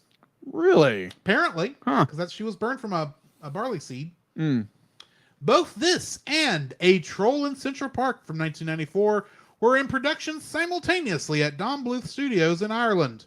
Initially, Troll was to be released first, followed by Thumbelina, but it was then decided to release the latter first as it was a pre-sold commodity given its origins as a Hans Christian Andersen fairy tale. This became part of Disney canon after Disney bought Fox. This is Gilbert Gottfried's second theatrically released animated film after Aladdin, and Follow Your Heart has a strikingly similar to Meet Me in St. Louis from the same movie. The type the song does. Okay. Anyway, that brings me to the end of the trivia. Yeah. So, what's your first like? My first would be like after reading the synopsis of the book, like just the cliff notes of it, understanding it. Yeah. Why would we have time to read a fairy tale? That is true. I found it was very a faithful adaptation of the book, minus the More faithful than the most recent adaptation of a Hans Christian Andersen fairy tale, which one would that be? Frozen. Because Frozen is not an Frozen is so much a very loose adaptation. Yeah, loose, Of the extremely story. loose. Yeah, this is such. I mean, like it's a faithful, like to the core, like hit on, spot on. Be like they changed a little bit here, definitely with the prince. But other than that, be like it's a great adaptation of the book or the fairy tale that Hans Christian Andersen created. And there again, if you've ever read anything Hans Christian Andersen, it's always dark. Like most fairy tales. Yeah, like most fairy tales. Well, I still suspect that the reason the word Grimm is a dark term for us is because of the Brothers Grimm. yeah, exactly. It is. Convinced. It is. So yeah, most of Hans Christian Andersen's his stories are stories. I can't talk tonight. Thank you. Just don't want you to sound silly in the final version. Well, most of Hans Christian Andersen's stories, fairy tales, and shorts are all very dark, and most of them do not end on a happy note. Let's say that. Well, kind of. This one kind of does. It kind of does, It but it comes does. out of left field. More on that in a minute. Exactly. So yeah, for the most part, this movie is a faithful adaptation from Hans Christian Andersen's fairy tale of the same name. Okay. What is your first like, Drew? My first like is the animation in this, Oh, especially indeed. the very beginning Oh yeah. of Giacomo flying through town. Mm-hmm. I thought the first couple of seconds of this, I was like, oh wow, that is beautiful for this time period. Yeah, there's some. It's obviously a CG setup for that, but wow, that actually looks really good. I would agree with you. There's everything stays within model throughout the entire Mhm. the thing, which a lot of times when you see that style shot in animation, Mhm. there's always some weird little morphing that goes on as you're heading as you're heading Yeah. towards it. But the animation throughout the whole thing I was very good. I especially like how they handled the fairy wings, Mm-hmm. both on mostly on the fairy prince Cornelius, Mm-hmm. but also the appearance of them on Thumbelina at the end. I like how they handled that. Mm-hmm. Lots of good little animation things here and there. It's one of the things that will always amaze me about Don Bluth is how much he is able to of animation. He's able to squeeze out of what must be stone, Mm-hmm. because the man has never had any money to produce this stuff. Not to the quality that we see. Yeah. And yet every single one of these movies is. You can never fault the animation for these movies. I may be a little picky from time to time, Right. Of course. but from what you get, I mean, especially considering some other things I've seen, the animation is very, very well done, and it was a treat to watch. Okay. What's your second one? My second like bleeds into yours. The animation in this movie is very well done. Definitely, you're dealing with a small character and a bunch of woodland creatures that talk. Mhm. You're dealing with a lot of very good perspectives and forced perspectives of how tall things are. Definitely, when you're dealing with Thumbelina and she's dealing with her mother's cottage, and like all the perspective is very well done. Be like you are immersed in this idea that you are a very small person in a very large world, and you have the sympathy towards Thumbelina in that regard. So you have the perspective is so large, how the backgrounds and everything, like even the point where Thumbelina's mother is putting her dress on her very large bed and her very thumb size dress on that bed, giving that nice good perspective of how small Yeah. this character is. And throughout the entire film, perspective is so well done, is very well done. The rotoscoping they did in this film is very well done, Mhm. because you can tell it's rotoscoped. Oh, yeah, that's just how Don Bluth did most of the human animation in these things. Exactly, and they're done very well. It's like you can definitely tell this was rotoscoped. This was filmed, then shot, then laid over, and basically Yeah. traced to do rotoscoping. If you didn't know what rotoscoping is, that's what rotoscoping. It's very hard. It's very hard. It's a lot harder than traditional stuff. You'd think it would be easy. It's not. No, it's not. And a lot of people accuse Disney of doing the exact same thing. No, they don't. Their version of they did do a lot of live action References. but they were references. They looked at them and drew, looked at them and then Drew. drew. It was never printed out, put a piece of celluloid over, draw and paint. That was never how it Yeah, was. exactly. So yeah, what Don Bluth was able to do in this film, definitely with the shoestring budget he had of $28 million. He did very well with what he had, and that's props, because the man could, like Drew said earlier, he can milk gold from stone, and it's just brilliantly done animation wise. So that's my second like. What is your third? My second like, you mean? Yeah, your second like. So it's been a while since we've kind of brought up a religious Christian thought. Okay, One of these. go for it. but I kind of noted something. Okay. And I'm going to say this in the fact that I have no idea if this is in the Hans Christian Andersen tale, Okay. because I haven't read it.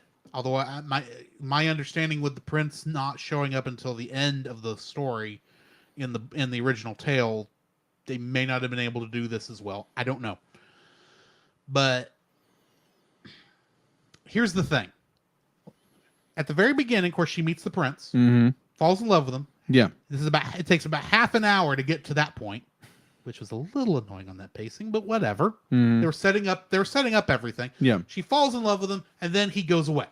Mhm. Right? Right. Now, admittedly, her kidnapping by Charo Frog was not her fault No. in any way, shape, or form. But they get her there, and they start tempting her to don't marry the prince, do the fame and fortune thing here, and Yeah. hang out with us. And for a little bit, she's into the idea. Yeah, it's coercion. But then she realizes, oh, I can't do that. But they're, of course, not listening, and they go off.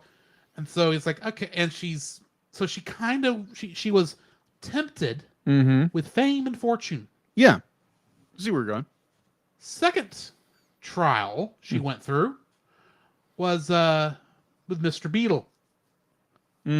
Character design and all that is notwithstanding, but he, for at least throughout the beginning of it, was always, praising her for her beauty and everything until Yeah, that's which honestly, more on that when we get to dislikes and Yeah. how that was handled. But Mhm.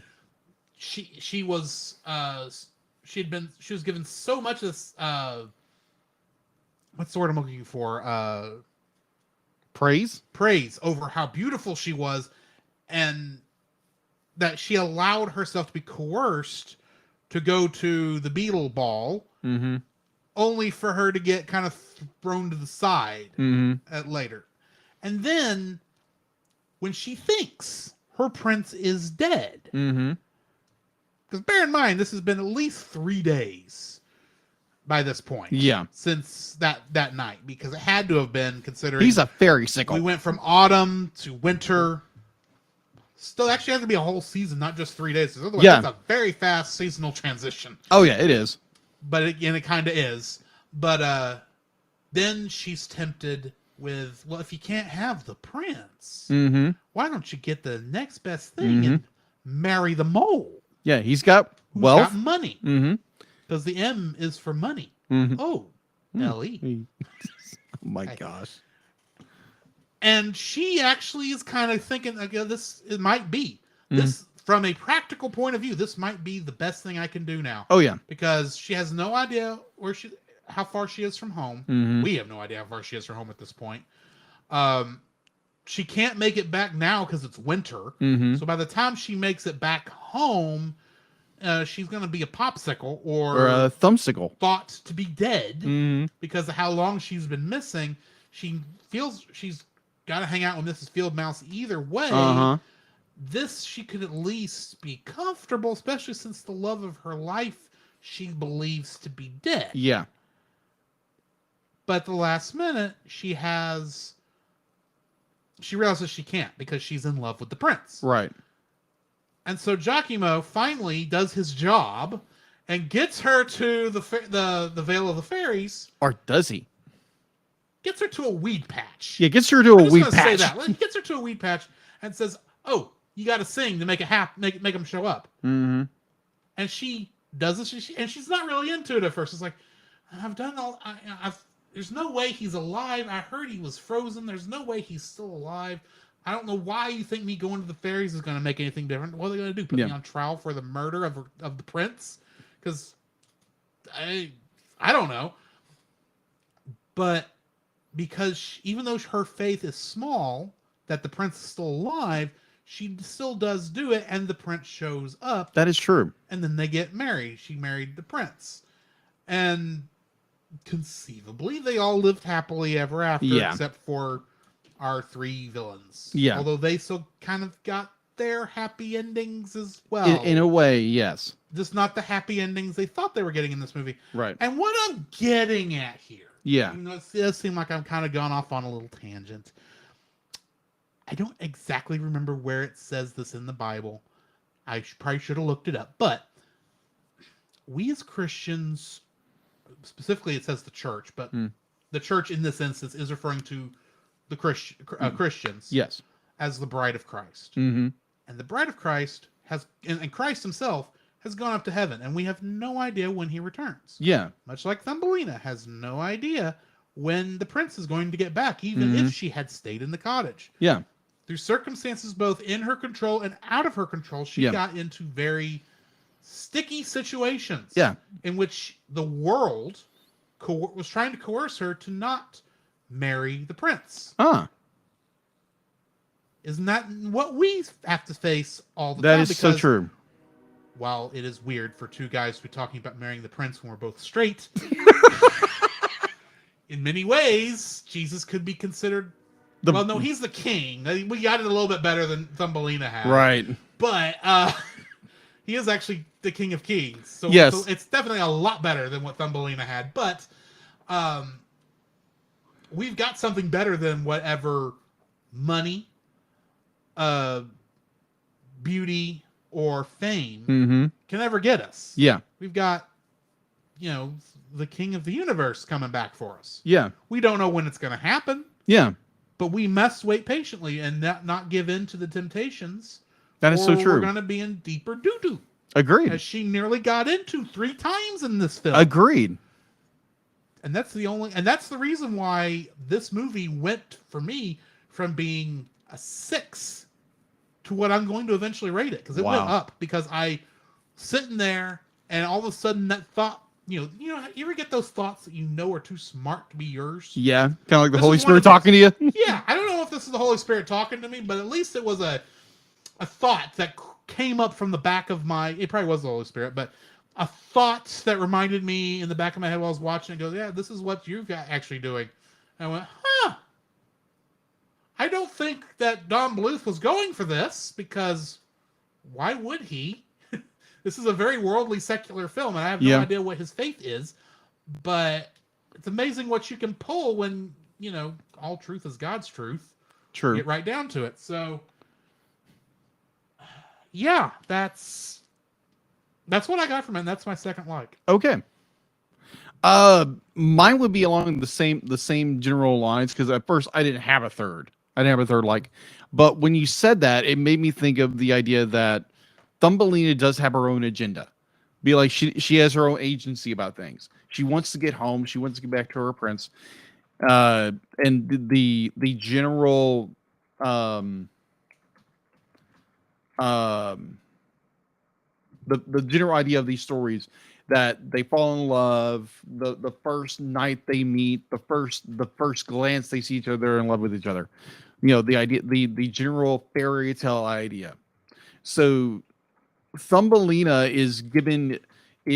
she's kidnapped by the Toads, and she's coerced into doing these things. And basically it's along the same lines that she has her own agenda, that she has the desire to get back home. Through all of these like terrible situations she's thrown into, that all these people want her, but she still holds her own agenda. She holds her own ideas. No, I want to get home. It's not, I give in to whatever people are telling me to do. And she continues on her path, trying to get back home, trying to get back to the prince, and her sustaining hope that the prince will come for her at one point, or she has to get back to the prince.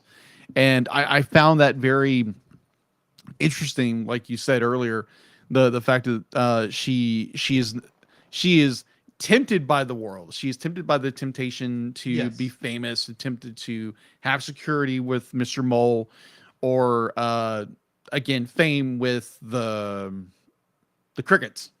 Remember saying the crickets? Beetles, crickets. They're bugs. To the Beatles. Bugs, but sure. Yeah, going to the Beatles. I don't know what you're talking about. Yeah, not the Beatles. Not those Beatles. They broke up years ago. If you're gonna have a Beatle Ball, you really should have Paul McCartney singing instead of Gilbert Gottfried. Amen, brother. So yeah, it's just the idea that Thumbelina does have her own agency about things, and she has her goal in mind is to marry the prince, and the prince's agenda is always, trying to find Thumbelina because he's in love with her, and I don't think that's how love really works, but it's how fairy tales work. And we, as Americans, as a culture, we have this very weird idea. Definitely, if you're a girl or something like that, or maybe like the notion of growing up and you're listening to all of this, be like with fairy tales, and be like, oh, you marry your prince, you fall in love with a princess, and you live happily ever after, which is never in true life. In life, that really isn't the case. Life, people falling in love, it can be hard, it can be troubling, it can have problems, ups and downs, and it's not just be like, oh, I'm in love with you, let's get married, live happily ever after. Things are never that simple, far as I understand. And it's life is challenging, life is hard, and to boil it down to this very essence, we want to have this fantasy world of just everything's perfect when it's not. But the idea that our main protagonist in Thumbelina has an agenda. She has her own agency. She wants to get back to where she wants, but like her comfort, her security is her mother's home, even though she feels small and there's no one around her except for the prince who is in love with her. So it's this different idea of a fairy tale, and I kind of enjoy that in a way. So yeah, it's my number 3. My third like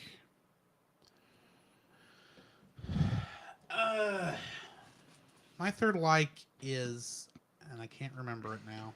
I had something there for a minute.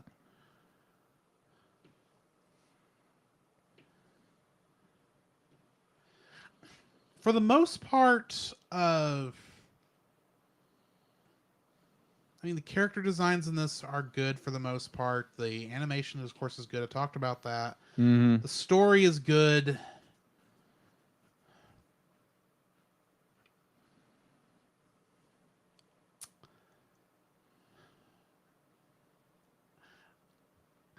Honestly, I don't know if I have a third like. It sounds bad, but honestly, I think I kind of wrapped up my likes in both my first and second. Because this is a good movie. Do not get me wrong. It's just I think it's gonna hit on the okay side for me, for being honest. So yeah, let's get into dislikes. Okay. What's your first? My first dislike is, oh my gosh, the songs. I'm glad we're of the same thought. Oh my gosh. Wow. Just because at first I had this thought, and it's like, oh, it's this. And it's like, no. Be like, that actually makes it a really good part of the story. But the songs in this movie, oh my gosh, some of them make no sense. Because one, our character's singing about this and da-da-da-da-da. And the next thing they're talking about this was the complete opposite. It's like, what in the world? Like, lyrically, sometimes it makes no sense. Yeah. And it's just like, oh my gosh. And I'll get into the song that really just irked me the entire time. And literally, I wanted to turn it off. I'll get to that in my second dislike. But oh my gosh, the songs in this be like, and this was done by Barry Manilow. Not his best work. No, it's not his best work. My mom loves Barry Manilow. I'm like, Mom, you should listen to this soundtrack. It's terrible. Yeah. And this was the soundtrack. This is the movie got the first animated movie Razzie Award. Yeah, the first animated movie to win a Razzie for Award. probably the best song in the entire movie. Yes. I think it's just because it's so different from the others that it was the one that stuck out, and it's not the worst song. No, it's not. Oh my gosh. I'm going to jump in on this because the songs are one of my dislikes also. But the song I'm going to at least talk about, we'll go over a couple. First of all, Giacomo's song can just stuff it. I hate oh my gosh. Anytime Giacomo's on screen, it's like, I hate you. Yeah. But more on that later. Yeah, oh my gosh. But his song at the beginning is garbage. The I have to wonder what Barry Manilow was thinking with Thumbelina. It's like, why are you singing? Why are the animals all going? None of the animals are in key. They're not even singing in harmony. And I know it's because they're animals and they're trying to have animal-like sounds. Yeah. But at the same time, I'm going, if you scream Thumbelina's name one more time, I will fast forward. I don't care if the animation here is good or not. Uh-huh. You people, you stupid geese, are annoying me every time you say Thumbelina's name Oh my. in this song. Yeah, It's chickens. Chickens. They're chicken. They're chickens. They're chickens, which are wearing wigs for some reason. I know Yeah. it's because it's France, but Yeah. honestly, this does not play into the clothes thing that much for it to really matter to me that Mm-hmm. they're wearing the wigs. Because honestly, if I was a human living in that world, I'd be going, why are the chickens wearing wigs? Anyway. Oh my gosh! And also, the animals have no reason to be there for the most of the movie. They're just the chorus for this opening song, and they have to keep showing up as anytime they go back to the farm. You've got Charo. And for one thing, Charo is a very famous singer. She sings very good. She sings very good in this film. Yes. But her song is garbage Yeah. because it's like, and they'll be singing that one thing. Like she's singing about, oh, you should be famous. You shouldn't marry. You should be going over the fame and the fortune. You'll be big. Of course, I think they make it sound like she's going to be big physically, not big in, thing. And at the same time, it's like, why would the humans watch frog shows? Yeah. That makes no sense.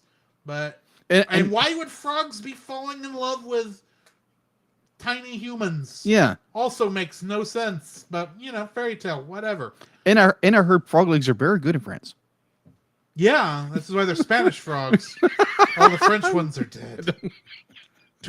To quote Kermit the Frog, I see hundreds of little frogs on crutches. Anyway, more on. I'm gonna skip a song because I'm gonna come back to that. But the mother song halfway through where she's worried about her daughter, and then we never see the mother again until the very end. Yeah. That's annoying. Mary the Mole is actually a good song. It is. It's not And it great. got the Razzie. It's not great. Yeah. I think the Razzie must have been recorded wrong. It should be the worst original song for every song in this movie but Mary the Mole. And then the end, the song at the finale, which I think is just a reprise of one of the other ones. I can't think right now because at that point my brain was just like, Yeah. Yeah. It's that called, was annoying too. It's called "Let Me Be Your Wings and Follow Your Heart." Yes. It's a mash of both those songs. First off, you shouldn't follow your heart. Your heart is a den of idolatry. But more religion. Yeah, more religious overtones. Christianity. Just Yeah, exactly. More quoting the Bible without remembering where the address is. But I lost my spot. The music in this is like, it's not Barry Manilow's best work. I have heard some of Barry Manilow's songs. My mom loves Barry Manilow too. I've heard much better from him. And this is not one of those times. This is not that good a film. That good of songs. Indeed. So I kind of figure that Barry Manilow did this like between stuff and just like slapped something out on a first try. Wanted to make a second pass, but Don Bluth couldn't pay him anymore. And they just put out whatever they made. That's really what it feels like. Mm. But yeah, that's my second. Oh My first dislike. What's your second dislike? Oh my gosh! Here comes a rant. Here comes a rant. Oh my gosh! I wonder if So it's anything like my rant that's coming up. Giacomo. Close. Close. Giacomo's my Oh. third dislike. Oh my gosh, Giacomo. Oh my gosh. be like, okay, he's our narrator in this film. Okay. As stated last time, narration is not a bad use. No, it's if not a bad done use. correctly and if it's planned. If be like, okay, when he first sings "Follow Your Heart," which is like the stupidest thing in the planet. Yes. Like, why on earth? Be like, I understand. Follow your heart, follow your feelings. I Okay, understand- you're I understand. Sorry, I am Yes. talking over you. You're You good. asked me not to, but You're I good. feel like I need to say something. I understand what he's saying. Yeah. I understand exactly what he's saying. He is not saying be stupid about it. He Yeah. is saying be intelligent, but you still try to follow your dreams. Mm-hmm. But he's not saying follow your dreams. You say follow your heart. And the heart will lead you astray. Yes. Very easily. Yes. Agreed. Yes. It's just the idea that be like, oh, follow my heart, follow my feelings, and it's I'd like, rather follow my nose to a bowl of Fruit Loops. agreed. So it's just the idea of the song, and I'm trying to find the lyrics of the song because it's so stupid. But either way, Giacomo he's the most worthless character in the planet to me. It was the fact that this stupid but either I get so frustrated talking about this character because he shows up out of nowhere and he's like, oh, be like someone is in trouble, and sings "Follow Your Heart" like 5 times throughout the song, throughout the entire movie. By the end of the movie, he's singing it again at the end of the movie during the credits. I wanted to tear my eyes out. Okay, I brought the lyrics up. Okay. You're sure to do impossible things if you follow your heart. Your dreams will fly on magical wings when you follow your heart. If you have to journey far, here's a little trick. You don't need a guiding star. Trust your ticker. Get there quicker. No. No, absolutely You're not. sure to do impossible things if you follow your heart. Things you never thought you would ever do. Yeah. Not what he's trying to get at, but No, he's not. So here's the thing. It's just like, oh my gosh, and it's like whenever like Thumbelina would say anything impossible, like, no, don't say that. He's gonna say it again. And so it's like that's how he leaves every scene. It's like, follow your hearts, marry the prince. I'm thinking, shut the blank up. shut up, you stupid bird. Go find a worm or something. But oh my gosh, the fact to be like, oh, Giacomo, all he does be like first he says like, oh, I'm gonna go find the prince, and he goes on tries to find the prince. He does And he nothing. He never finds him. This stupid bird does not know where he's going. No, he doesn't. That's the problem. That's actually proof that this song is trash because he's following his heart to find the prince, and guess what happens? He never finds him. Mm-hmm. He finally finds where to go when he asks somebody, "Hey, where is the Vale of the Fairies?" And he says, "Well, my friend of a friend of a friend of a friend of a friend of a friend of a friend of a friend of a friend of a friend of a friend of a friend of a friend of a friend of a friend says it's over here in this weed patch." Oh, okay.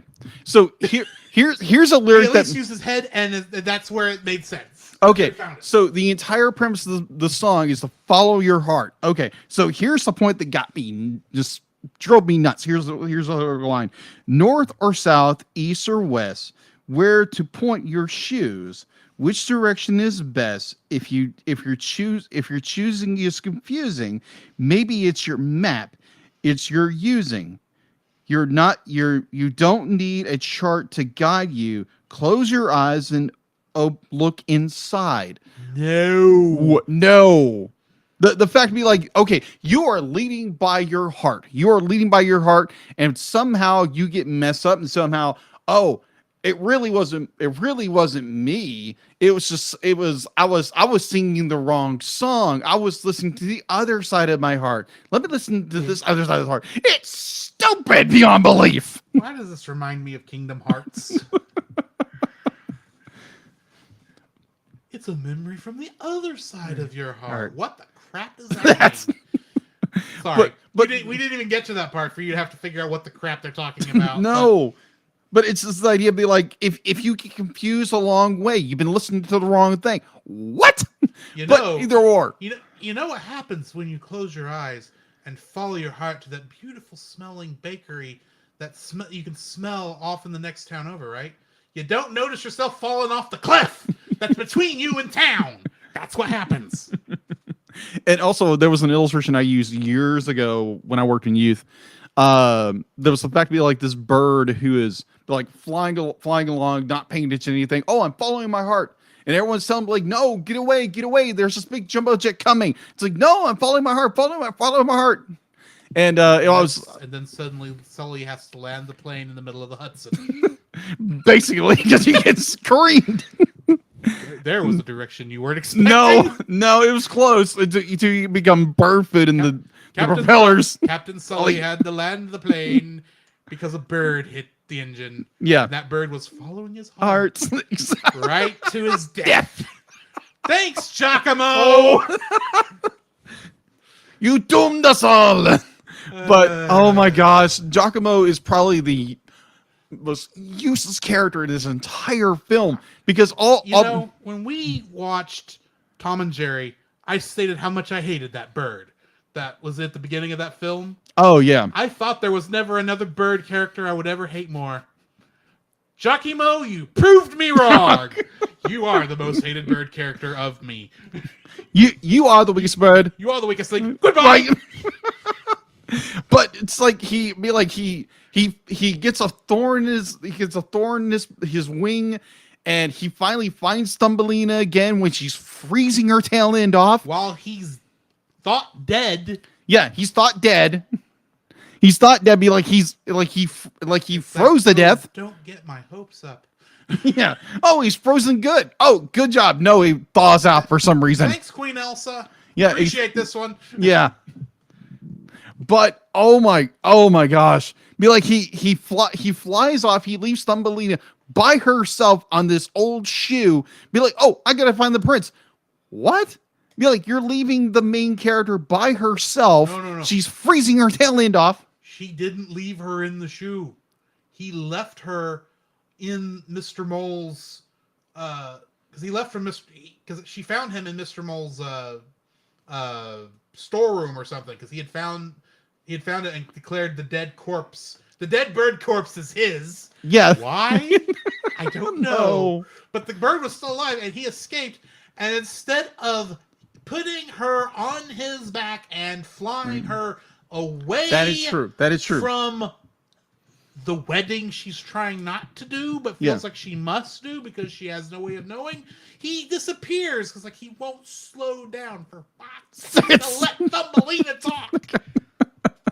The only good piece of advice he had in this was when he found her after the bug ball. Mm-hmm. And she said, and she's going, and she's crying. She says, "Dear, why are you crying?" Says, "Mr. Beetle said I was ugly." It's like, do you care what Mr. Beetle thinks? Says, well, no. That was the only good part of it.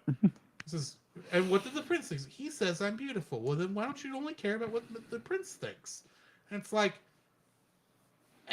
that's not really good ways of looking at your self-esteem in the first place. That's true. Even though you should value yourself based more on, if you're still following the thing I was talking about in my likes, valuing yourself on what Jesus sees you is better than what anyone on earth sees you. Exactly. There's That's good advice. But that's not the point I'm getting at. Yeah. You really should be looking at yourself better than what others think of you as how you think of yourself. Besides the point. That's the only part he does good in the entire film. That is so true. That is so true. But it's just and then I'm gonna let you finish your point, but I'm coming back to the bug ball here in a minute. Okay. So in conclusion, that Giacomo is like, "Oh, I found the fairy place," and he leads her to this briar patch. It's like, "Oh, you have to sing in order to," and it's like the girl is depressed. What are you thinking? And somehow that makes everything better. It was either that or Brer Rabbit would find out who's trying to wake him up from a long winter's nap. I wish I'd been Brer Rabbit. We will watch that movie at some point. Believe it. Believe it. We will. If for no other reason than for historical reasons. Exactly. But anyway, my second dislike. Yes.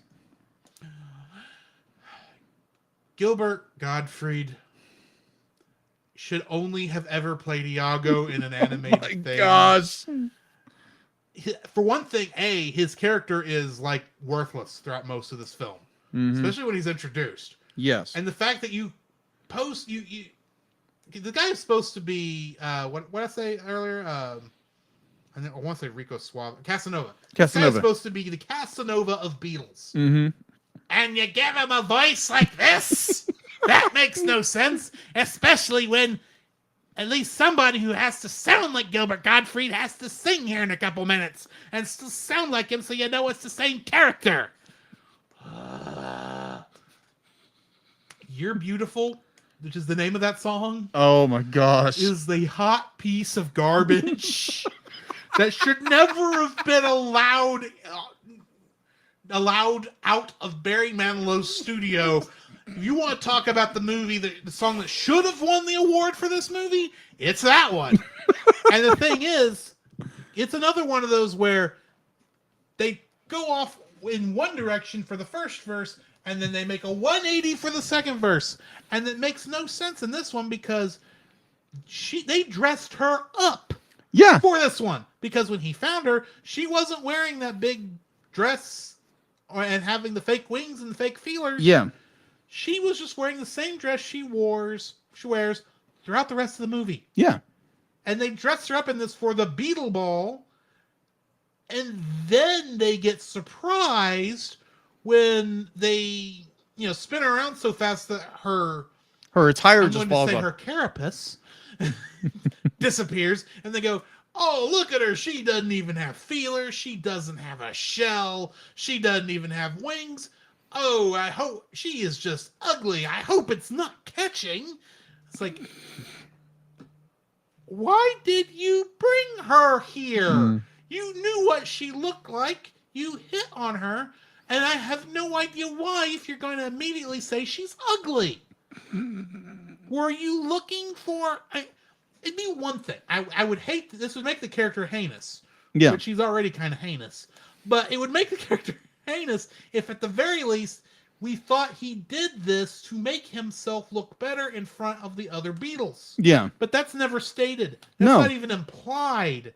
Because the other Beatles are only in this musical number, Yeah. and they're not in the rest of the film when Gilbert Gottfried is speaking normally. Except for his little backup dancers help him get the prince out of the frozen ice. prince out of the ice. Oh my gosh. But whose bright idea was this? The character existing makes sense. The character, going with a more raspy, rough voice for a insect, I understand. That actually does make some sense. Letting him sing, Not so much. not so much. My ears bled. I am half convinced. That's how horrible this sounded. And why? And the thing is, do you remember why? What he said? Why he wanted her to come to the Beetle Ball? It wasn't so she could stand there and look pretty and kind of dance. Yeah. It was so she could sing. And what did she not do in this song? Sing. She didn't sing a word. She literally just danced. The only even words that she even spoke were "wing it." I don't have wings, and I'm ugly. Yeah, pretty much. And it's like, y'all should have looked at this a little bit better. This could have used a little more spit and polish. Because this Maybe makes a little bit. no sense. No, it doesn't. whatsoever. It's a beautiful scene for its animation. Uh-huh. The dancing is good. Even the designs on the Beatles, which is what I assume they are because they look like monstrosities. But the entire point, it has no point. Other than make her feel bad for 5 seconds so she'll fall in love with the prince. Once again. The prince thinks she's beautiful even though the insect she didn't care about thought she was ugly. Yeah. What's your third dislike? Oh, okay. All right. So mine is the conclusion to our happily ever after movie. So there again, this is based off a Hans Christian Andersen fairy tale story. And I'm thinking, because the way this movie turns around at the end, Be like, it's literally, oh, we have to rush to get this movie finished. I don't know if it was production, I don't know if it was budget or whatever, but it felt like the end of this movie was very rushed. So there again, the idea that They our couldn't think of a fourth villain. apparently, so Prince Cornelius gets his fairy butt frozen in ice for an entire season, and magically he comes back to life. There again, In this all is fairness- not in the original story. In all fairness, it wasn't the whole season. It was maybe a day. Maybe a day. Maybe part of a season. Maybe. A day is part of a season, yes. Yes. It's really not shown how Yeah, quick but this movie takes place, because it looks like maybe it took place over the course of 2 days if you're going off of just the sequence of events. But yet we go from fall to dead of winter. Yeah. So Like that. yeah, I have you're- no you're- idea. You're talking to spend like a season and a half of what's going on during the course This of this. movie should have started in October and ended in February. Yes. The way it's presented. But Yeah. it also makes it look like it's over the course of 2 days. Yeah, when So- it's over the course of several months. Maybe. Maybe. I don't know. I don't know. We don't know. We don't know. Continue. Yeah, that's from my We're perspective. getting off on a tangent. Yes, we are. Don't we always when get on have we tangents? Exactly. So, just like the fact that our prince has become a fairy pop. And I, Exception of one little finger. except for one little finger, like he's frozen solid. Like he falls in the water because his bug gets hit by ice, and he freezes to death. And somehow, magically, by the power of love, he's able to come back from the dead. And just the idea that she gains her wings because she falls in love with the prince. I understand that from like if you're doing a fairy tale story, And symbolicness. it's symbolism. And the question is, was she a fairy or just a tiny human? We don't never know. Yeah, exactly. We're not really told in this. Be like, I don't know if Hans Christian Andersen's story elaborates more on this or not, but just like, just the ending of this movie feels so rushed. There's just more. Be like, they could have, if they would have fleshed out a little bit more of this story, and not just be like, Giacomo, the most worthless bird ever, brings her to a briar patch. There's nobody there except briars. And it's like, oh, you need to sing in order to, and somehow she has the ability to bring back summer. I don't think that's what's happening. I don't know, but it Continue. seems like that's what's going on. There again, it seems the end of this movie was extremely rushed for some reason, and they had to get to the ending very quickly, and it's just rushed beyond belief, and it's just like, this is the ending we're getting. And then the kicker that drove me nuts, that drove me absolutely nuts. It's like Giacomo sings again. It's like, shut up, bird, just shut up. And then it goes black, and then we get Follow Your Heart sung again by Giacomo. I'm like, I'm gonna. By the end of the movie, I was so frustrated. It's not even funny. So I get the yes, feeling you're not rating this movie very high. Stupid Giacomo. Speaking of stupid Giacomo, my third dislike is Giacomo, the most worthless bird in movie history. First off, Bird gives bad advice. We already covered this. Yes, we have. Secondly, Bird doesn't listen to humans or Anybody. fairy-like creatures. That is true. We don't know what Thumbelina actually is. He's hyped up on birdseed, apparently. Yes, he's so dedicated to fulfilling his promise and helping Thumbelina find the prince, Mm-hmm. yet he never gets there. It's like, how big is this forest Mm-hmm. that you can't find? I get it. You're looking for one little person in a giant haystack, essentially. Mm-hmm. Spread out over the course of what I'm assuming is at least some 1 mile square area of France. Probably not the easiest thing to do. But you're telling me, Giacomo, you've never seen the fairies? It makes sense the humans wouldn't see the fairies because, humans don't normally see fairies, but you're a talking animal, much like the beetles and the frogs and moles and field mouses and all the other talking animals, including the farm animals in this. And you're telling me you never saw the fairies? You don't know where they are? What's up with that? Also, Bee, the bumblebee that Cornelius rides, never talks. No, just buzzes. He just buzzes, despite the fact he should be just as intelligent as the beetles. Yeah. Kinda. Anyway, weird tangent. Giacomo can't figure out anything in this movie. He can't. He's an idiot. He's a bird brain. Yes. Maybe that was the point. Maybe that was the joke. I know they can't technically have them reunite too early. That will end the movie too early. Right. You got to pad your runtime. Well, not just pad your runtime. From a story writing point of view, you can't really have Thumbelina That is true. and Cornelius meet back again until the end of the film. That is true. It's just like when we did American Tail and we saw all those times where Fievel and his family barely missed each other. We don't get that here. We should have. Yeah, that would have agreed. been better. That would in have. my opinion, if they just somehow kept barely missing each other.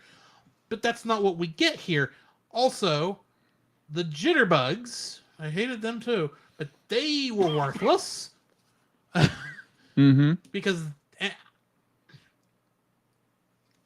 and they are Giacomo's friends. That's not a surprise. They're all worthless characters because they don't do anything other than, oh, we're gonna somehow melt this entire block of ice that the prince is frozen in 5 minutes.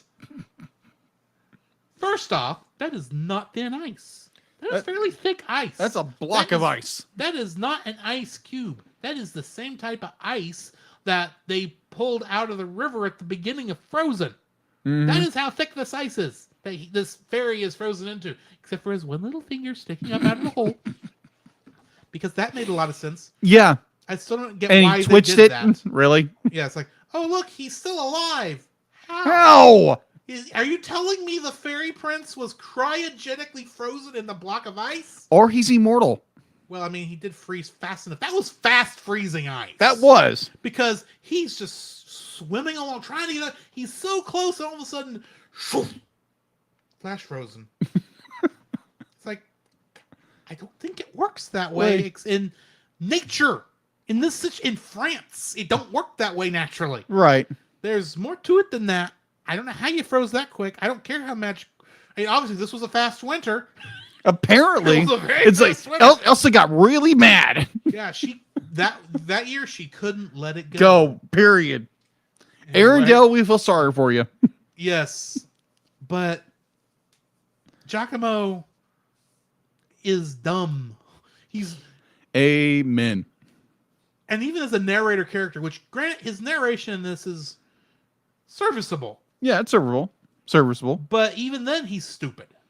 It's like, oh, the greatest love story that I ever heard is in this little bitty book that's right over here in the corner. You can read, Giacomo? This is you couldn't remove a stupid thorn from your wing, and you can somehow turn the pages in this tiny, tiny book. Exactly. And how can you see us? Should I be worried? I hear that birds aren't real, according to some controversial sites on the internet that I don't normally pay attention to. Thanks, Dr. Mike. I had heard that long before Dr. Mike said anything. Not me. I've heard that before. Yeah. Birds aren't real, apparently. Yeah. And the Earth is flat, which, considering it's not very carbonated, I would agree. You have heard this. Yes, I've heard Yes, this. okay. For those who hadn't, the Earth surface is covered with 70% of water, and most of it is not carbonated. So yeah, the Earth is flat. Much like this Coke, if I don't finish it. Anyway, Giacomo is worthless. End of discussion. End of my third dislike. I think that's the end of both our dislikes. Yes, it is. We need to rate this thing. All right. Blow me away. No, you. You want me first? Yeah, go ahead. This is going to be interesting. I have a feeling we're both not rating this very high. Okay, go for it. 6. 6. Okay. It's not a bad movie. It's an okay movie. It's meh. And I was kind of going it. Okay, last week when I did look for the trivia and I saw this won a Razzie Award, it didn't matter what it was for.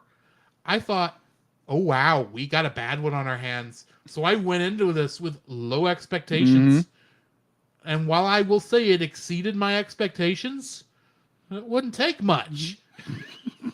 This is okay. This is not horrible. This is not great. This is a 6, which is a little better than halfway. 6. What are you rating it? I'm giving it a 5. Ooh, wow. I have a feeling you were going to rate it lower than me no matter what I said. I originally wanted to go lower, but there's some good points to this movie. It has some good animation. It has the fact be like our heroine, our main protagonist has an agenda and she doesn't flow and give into the temptation of the world. I do like that. There's some beautiful animation, like I said before, but just overall, oh my gosh, the songs drove me nuts. Giacomo was the biggest worthless character in this movie.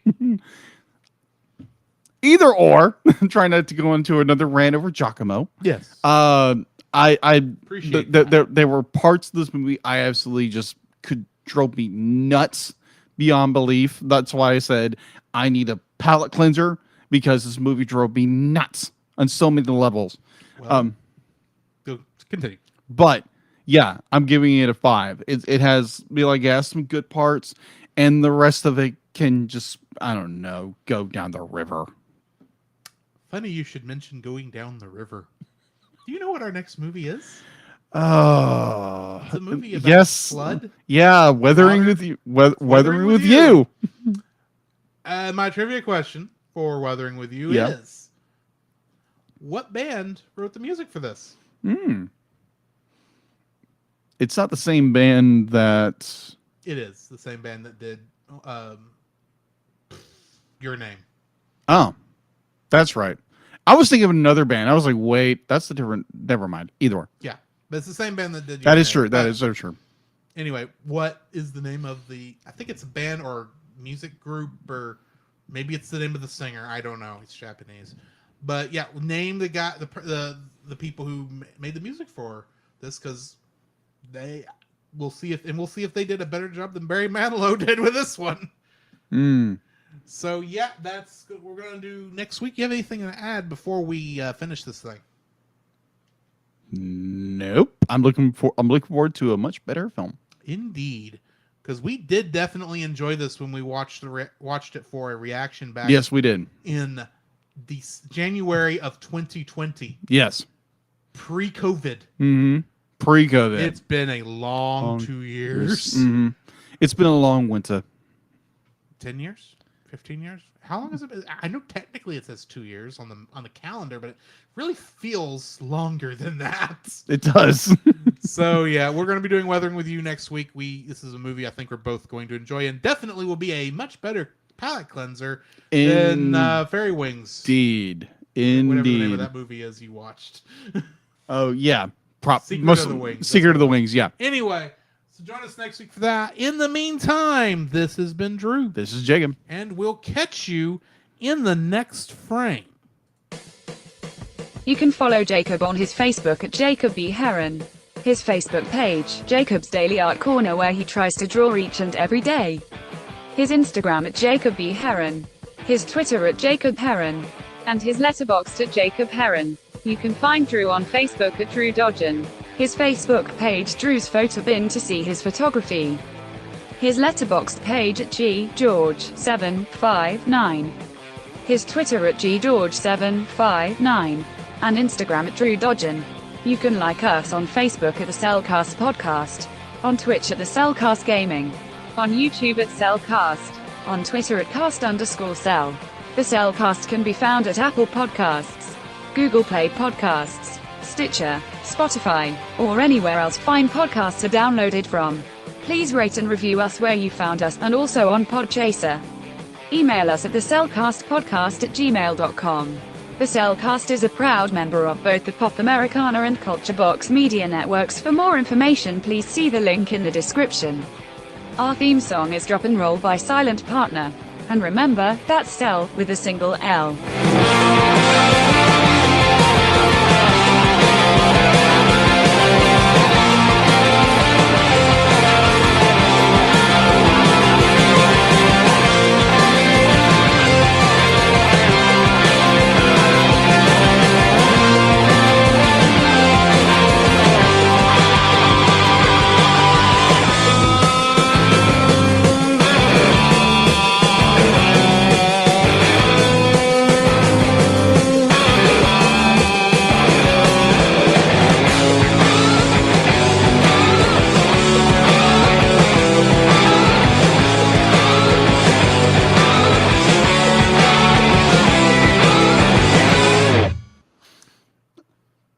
Thumbelina!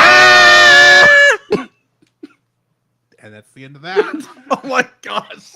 I just thought about the very end of the recording, Yeah. and it's like, I was- that's perfect. I was sitting there going, what would be a good outro for this?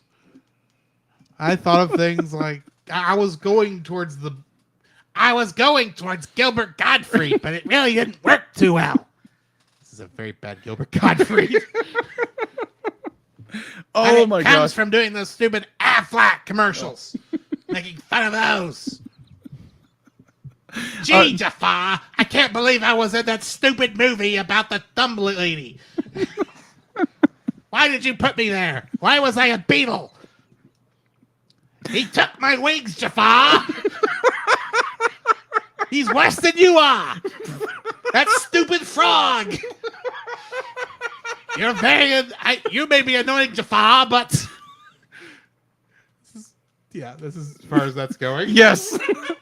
All right, guys. Thank you so much. Can we check with the chat if there's anything? Other than Chase did mention that that verse we couldn't think of about the heart being deceitful. Yeah, Jeremiah It's 17. Jeremiah 17, 9. The heart. Hang on, it just moved. The heart is deceitful above all things. And desperately sick. Who can understand it? All right. So, And then he asked me about what we use for the voiceover. I will have to go look that up. It was technically a Google. It is part of Google Chrome, I believe, is where the voice came from. But I used the thing in order to do the title, actually do the things. yeah. Heather Morgan asked, "Did you ever see Problem Child?" LOL. Problem I Child. don't know this movie. I don't know. She mentioned something earlier in the chat. I saw. It's like we asked earlier. It's like what? Oh, she the mean? Tink movie is what. Oh, the what Tink- she knew. Oh, okay. That's The what it Tink. was. Oh, okay. Secret of the Wings. Also, he Tink wants movie. me to force you to watch Young Frankenstein. Chase does. Oh, okay. Halloween will come. Yeah, Halloween's coming, so just wait most of the year. You'll be good. Yes. But there again, guys, thank you so much for staying tuned with us. Thank you for those who are on the chat. It's been amazing. Thank you. This was a good episode. It's definitely had some goods and some really bads. Yes. But overall, I thoroughly enjoyed this episode. Can't wait for Weathering with You. It's a much better film than this. And I don't know where you can find Weathering with You online. There's a good question. Yeah, we'll have to look that up later. There again, if you Say later, I say I will Google now. okay, he's going to Google now. But right now, the trivia will come out fairly soon. HBO Max is where you can watch it without paying extra money, Okay. but it's also available on everything else for looks like $3.99 to Apple TV. For some reason, I'm getting it for $4.99. Oh, okay. I own it, so yeah. I own it too. Yeah. That was a good movie. Go back and watch listen to our reaction of Weathering with You. That was interesting. Didn't we just do that in your truck? Yes. We recorded that in his truck. Yes, on a voice recorder I no longer have because I gave it back to my dad. Yeah. But that was can fun. be easily gotten. I can buy one of those fairly cheap. So. Yeah. Yeah, that was fun. Definitely, it was pouring rain at the exact same cold. cold. It was cold. And like I think I said in that review, I always dreamed of fogging over a windscreen. Oh my gosh! I was hoping it would not have been with another man. Oh my gosh! Oh, those memories! Oh my gosh! it felt like While time- the motorcycle gang was outside. It wasn't actually a motorcycle gang. It's just Oh somebody my- had their diesel running and it was loud. Yes. Oh my gosh.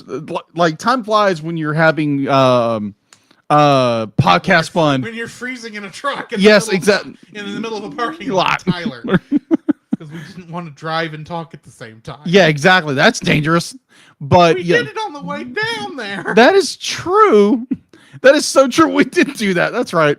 But either, oh my Anyway. gosh, memories. You gotta love them, right? But yeah, memories. I don't know the rest of the song. But either or, thank you guys so much for watching and listening to us. It's been amazing. It's been incredible. I will start working on that the Patreon exclusive variant cover for Rockadoodle. If you follow my Facebook, Jacob's Daily Art Corner, you saw a snippet of it a couple of days ago, and I'm looking forward to getting that inked and colored for you guys on Patreon. And if you want the full version, please go to patreon.com/thecellcast to catch out that variant. Other than that, I'm hoping you guys have a wonderful and blessed week. I don't know where you are now, but it's cold here in Texas for the most part. It'll warm back up. It's just the March freeze. That is true. Granted, we were 70 degrees the other day, and now it's like Welcome 40. to Texas. Welcome to Texas winters. Thank the Lord we don't have the snow apocalypse again. No, but March definitely did come in like a lamb this year. Yes. Which means we have a long, wet March at the end. Long, wet week at the end of March. Fun. Yeah, I'm looking forward to this Friday when we do the recording with Retro Rewind. Yes. Retro Rewind. You won't have to say that in the thing this week because you already took the oath. Oh, okay. You Gotcha. won't sue them. Retro Rewind. I did the same thing. Well, we whine. But yeah, yeah, looking forward to that. I'm Elmer Fudd, and you're listening to Wet Thwo We Wind. I ought to record that for him. You should. You in should. a much better way. You should. So yeah, we are. It's like we will get. We will. What did I say? I'm sorry, but the way the way you stuttered there caught me off guard. Oh. Yes, I do have a stutter. I'm trying. I've worked. You catch it very good, but sometimes I just caught it. I was like, okay, that was funny for some reason. I don't know why. Because I think I heard a little bit of that Elmer Fudd kind of sound in it. But anyway, sorry. I'm trying to make you laugh. It's all I actually good. have questions I need to ask you when we get off air. All right. So we will let you know when we are doing the Turning Red reaction. Probably sometime next week. Probably sometime next week. If we're being honest. Yes. But we will get it to you. We will be on top of this faster than we were on top of Encanto. Yes. Sorry, I said it wrong already. Encanto. Thank you, Dallas. At least this has an easier name. Seeing Red. Yeah, Seeing Red. Yeah, That's look. supposed to be in Spanish. Cejo Rojo.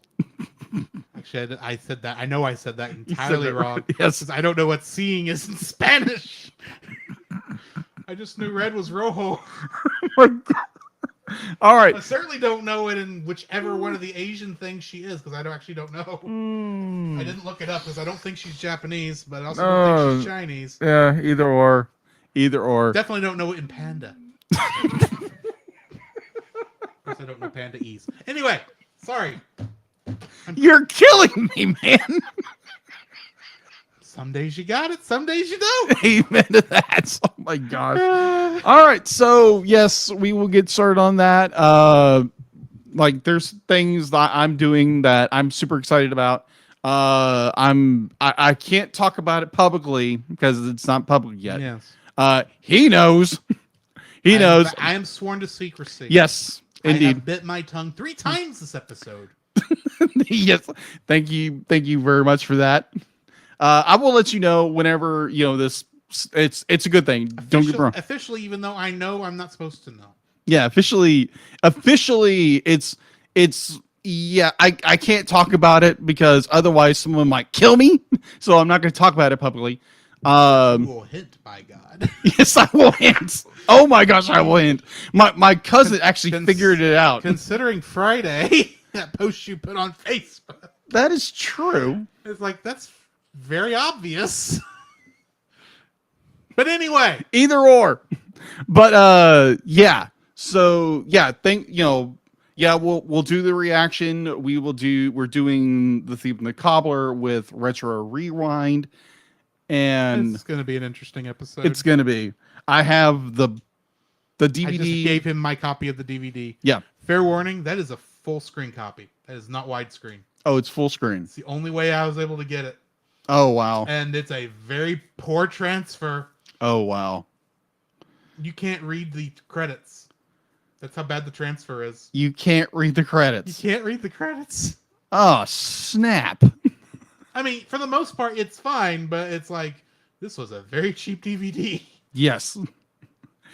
All right. So yeah, looking forward to that. We've got more projects coming up in the way. Thank And, you, Weinstein Company.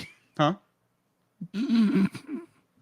But yeah, guys, we're doing more things in the future, and just let us know. Be like, hey, if there's a movie out there that you want us to do. I know Heather Morgan has mentioned one to me, and I'm looking into it, and we might do that film. So if you have any suggestions that a movie that you may want us to review, maybe a hidden gem, whatever, please let us know in the comment sections down below on Facebook, Twitter, or Instagram. Pigeon, just don't send us Giacomo, please. He was a swallow, thankfully. Yeah, he's a swallow. Don't send us a swallow that's named Giacomo that speaks French. Either or, thank you guys so much, and we will catch you in the next frame. Also, next this Saturday, I will be streaming Super Mario RPG. I think sometime around 7:30 p.m. So keep an eye out for that. Yeah. Anyway, we're gonna raid Book of Gaming if you're on Twitch. So start that up. Once again, thank y'all guys for joining us, and we will catch you in the next frame. Thanks, guys. 5, 4, 3, 2. Up there it goes. Yep, it went. Good. 9/10 sure.